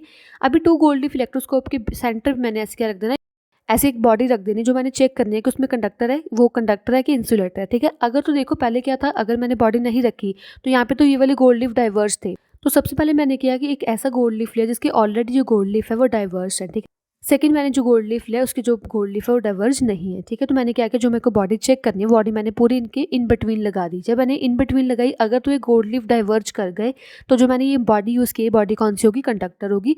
और अगर मैंने इन बिटवीन कोई भी बॉडी लगाई और गोल्ड लीफ डाइवर्ज ना हुए तो ये बॉडी कौन सी होगी, ये बॉडी होगी मेरे पास इंसुलेटर। तो सिंपली आपने क्या करना है, आपने 2 गोल्ड लीफ इलेक्ट्रोस्कोप ले लेने हैं और आपको जो भी बॉडी चेक करनी है कि वो कंडक्टर है कि इंसुलेटर है, आपने उसके सेंटर में लगा देनी है। अगर तो सेंटर में लगाने से जो ये मेरे पास अनडाइवर्ज थी, अगर तो ये डाइवर्ज कर गई, ये गोल्ड लीफ अगर तो डाइवर्ज कर गई, तो जो मैंने बॉडी यूज़ की है ये मेरे पास कंडक्टर होगी। और अगर जो मैंने बॉडी यूज़ की है बट सेंटर में, बट यहाँ पे जो गोल्ड लीफ है वो डाइवर्ज नहीं हुए, तो वो क्या होगी, बॉडी क्या होगी, इंसुलेटर होगी। ठीक है, so next topic we are having to identify the nature of charge on a given body. तो फर्स्ट हमने इलेक्ट्रोस्कोप की यूज से ये फाइंड आउट कर लिया कि बॉडी चार्ज है कि अनचार्ज है। सेकंड हमने ये फाइंड आउट कर लिया कि बॉडी कंडक्टर है कि इंसुलेटर है। थर्ड वी विल फाइंड कि जो बॉडी अगर चार्ज बॉडी है तो वो कौन सी नेचर की चार्ज बॉडी है, पॉजिटिव चार्ज बॉडी है कि नेगेटिव चार्ज बॉडी है। ठीक है, इसके लिए आप क्या करोगे, इसके लिए आप गोल्ड लीफ यूज़ करोगे और गोल्ड लीफ पे यहाँ क्या होगा, ऑलरेडी पॉजिटिव चार्ज होगा। अगर तो मैंने कोई भी बॉडी यूज़ की और बॉडी यूज़ करने पे ये जो गोल्ड लीफ है और डाइवर्ज हो गई, पॉजिटिव पॉजिटिव चार्ज और डाइवर्ज हो गया। और डाइवर्ज होने का मतलब क्या होगा कि मैंने यहाँ पे भी पॉजिटिव चार्ज की बॉडी ही यूज़ की होगी, तभी जो मेरे पास गोल्ड लीफ है और सेम सेम पोल करके रिपेल कर गए होंगे। तो मेरे पास देखो, अगर तो गोल्ड लीफ इलेक्ट्रोस्कोप लिया आपने और जो पॉजिटिव पॉजिटिव चार्ज है बॉडी रखने के बाद और मतलब डाइवर्ज हो गए, तो विच प्रूव्स दैट कि जो मैंने बॉडी ली वो पॉजिटिव चार्ज बॉडी ही होगी। बट सिमिलरली अगर मैं कोई भी बॉडी लूँगी और ये जो मेरे पास पॉजिटिव पॉजिटिव चार्ज वाली गोल्ड लीफ थे ना, डाइवर्ज करने की जगह पे क्या हो गया, वो और नज़दीक आ गई। तो और नज़दीक की वजह से मेरे पास क्या प्रूव हो जाएगा कि जो मैंने बॉडी यूज़ की वो नेगेटिव चार्ज बॉडी होगी, कि unlike poles attract each other. समझ आ गया कि अगर तो मैंने सेम चार्ज की बॉडी ले ली, अगर फॉर एग्जांपल यहाँ पे नेगेटिव चार्ज होता तो मैं यहाँ पे भी नेगेटिव चार्ज की बॉडी लेती, तो इसने और डाइवर्ज कर लेना था। तो इसका क्या होगा कि अगर आप सेम सेम चार्ज की बॉडी लोगे तो वो डाइवर्ज करेंगी गोल्ड लीव्स, तो आपका प्रूव हो जाएगा ये पक्का क्या होगा, पॉजिटिव चार्ज होगा। ठीक है, अगर तो आपने नेगेटिव चार्ज यूज़ किया और नेगेटिव चार्ज की वजह से गोल्ड लीफ क्या हो गया, गोल्ड लीफ की प्लेट्स है जो और नज़दीक आ गई। तो नज़दीक होने का मतलब क्या होगा कि यहाँ पे नेगेटिव चार्ज की बॉडी होगी, मतलब ऑपोजिट चार्ज की बॉडी होगी। तो इस मेथड से आप प्रूव कर दोगे कि आपको कौन सा नेचर ऑफ चार्ज है with the help of gold leaf. So next we are having charging a electroscope by the method of conduction. जैसे हमने यहाँ पे ऑलरेडी चार्ज इलेक्ट्रोस्कोप यूज़ किया था, यहाँ पे already positive charge electroscope use किया था ना। अभी ये इलेक्ट्रोस्कोप को चार्ज कैसे करते हैं, हम ऑलरेडी चार्ज इलेक्ट्रोस्कोप कैसे बना सकते हो, ध्यान से देखो। आपने क्या करना है, यहाँ पे एक इलेक्ट्रोस्कोप लेना है और ये इलेक्ट्रोस्कोप की मैं चाहती हूँ कि गोल्ड लीफ और चार्ज हो जाए। कैसे चार्ज होंगी, आपने क्या करना है, एक चार्ज बॉडी ले लेनी है और चार्ज बॉडी को आपने क्या करना है, डायरेक्ट कॉन्टैक्ट करवाना है with the gold leaf electroscope. ये मेरे पास मेथड होता है चार्जिंग बाय कंडक्शन। कंडक्शन में हमने रीड किया था ना कि आपने चार्ज बॉडी और अनचार्ज बॉडी को ऐसे डायरेक्ट कॉन्टैक्ट करवाना है। डायरेक्ट कॉन्टैक्ट करवाने पे क्या होगा कि सेम टाइप ऑफ चार्ज क्या आ जाएगा on the material which we are conducting और which we are making in contact with each other. Okay, तो अभी मैंने यहाँ पे पॉजिटिव चार्ज की बॉडी यूज़ की थी और यहाँ पे पॉजिटिव चार्ज कैसे है, ध्यान से देखो। जो भी मैं यहाँ पे मेटल की डिस्क यूज़ कर रही हूँ या मेटल की ये पाइप यूज़ कर रही हूँ, इसमें क्या होगा, सेम नंबर ऑफ पॉजिटिव, क्योंकि ये तो अनचार्ज है, सेम नंबर ऑफ पॉजिटिव और same number of negative charge होंगे। ठीक है, तो अगर मैंने यहाँ पे पॉजिटिव चार्ज की बॉडी यूज़ की तो ये क्या करेगा, जो ये नेगेटिव चार्ज होगा ना, सारा नेगेटिव चार्ज अपनी तरफ खींच लेगा। ऐसे सभी नेगेटिव चार्ज क्या आ गया ऑन दिस चार्ज बॉडी, यहाँ पे सिर्फ पॉजिटिव चार्ज रह जाएगा। तो यहाँ पे क्या होगा, पूरा पॉजिटिव चार्ज अकोमुलेट हो जाएगा on this gold plate. Okay, इसीलिए क्या होगा कि चार्जिंग बाय कंडक्शन से अगर आप पॉजिटिव चार्ज की बॉडी यूज करोगे तो on the gold leaf also here it will remain the positive charge only. ठीक है, और ज्यादा पॉजिटिव चार्ज गोल्ड लीफ पे अकोमुलेट होने की वजह से क्या होगा, गोल्ड लीफ आपस में डाइवर्ज हो जाएंगी, दूर दूर चली जाएंगी।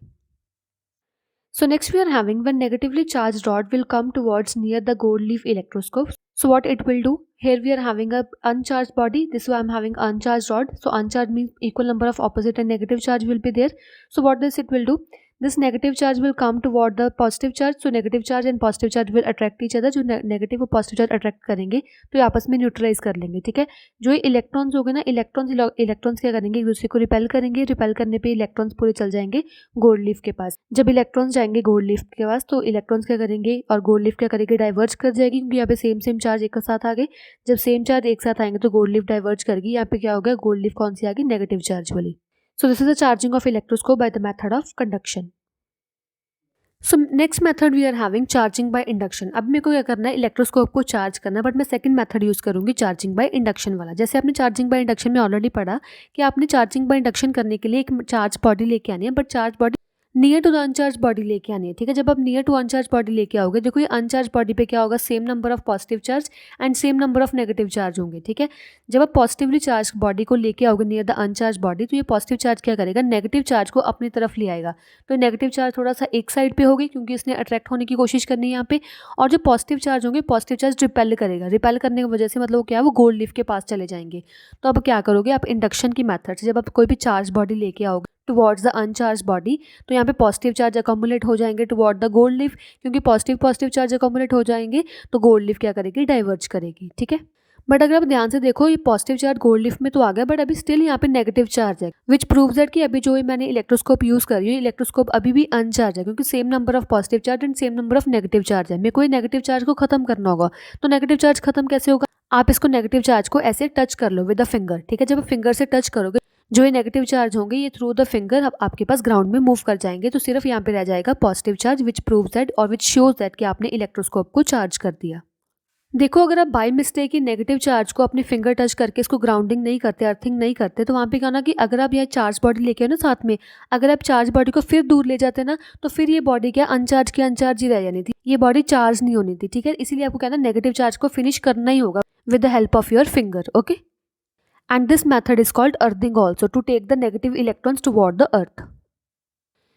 सिमिलरली आप क्या करोगे, जब हम नेगेटिव चार्ज बॉडी को लेके आओगे टुवर्ड्स अ अनचार्ज बॉडी, तो ये अनचार्ज बॉडी पे क्या होगा, equal number of positive and equal number of negative charge होंगे, ठीक है।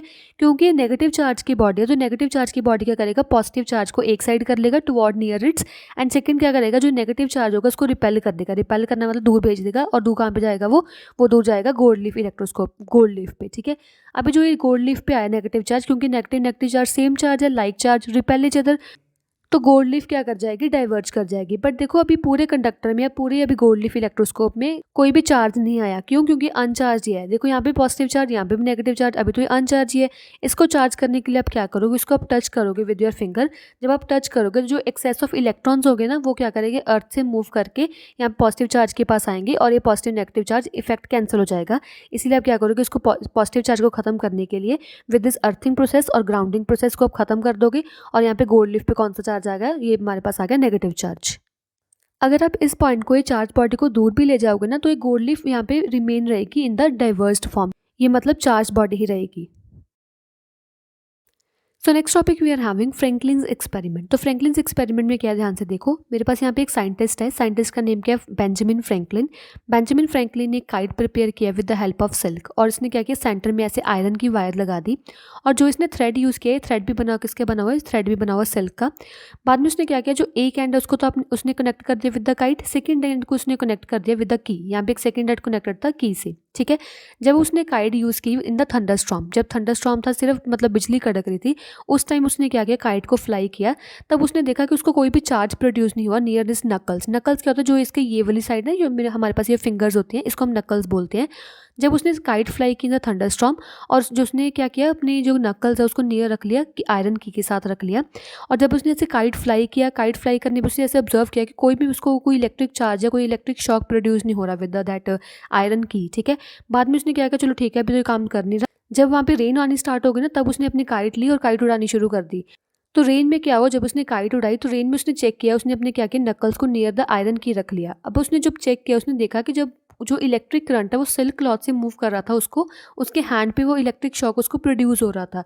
और उसने क्या किया, उसने ये भी देखा कि जो इलेक्ट्रिक शॉक है उसके हैंड से मूव करके वो ग्राउंड में जा रहा था। ग्राउंड में कैसे जा रहा है, क्योंकि अर्थिंग के थ्रू, क्योंकि कोई भी यहाँ पे कंडक्टर होगा और यहाँ पे अर्थ है, तो वहाँ पे with the help of conductor earth में वो चार्ज मूव कर जाएगा।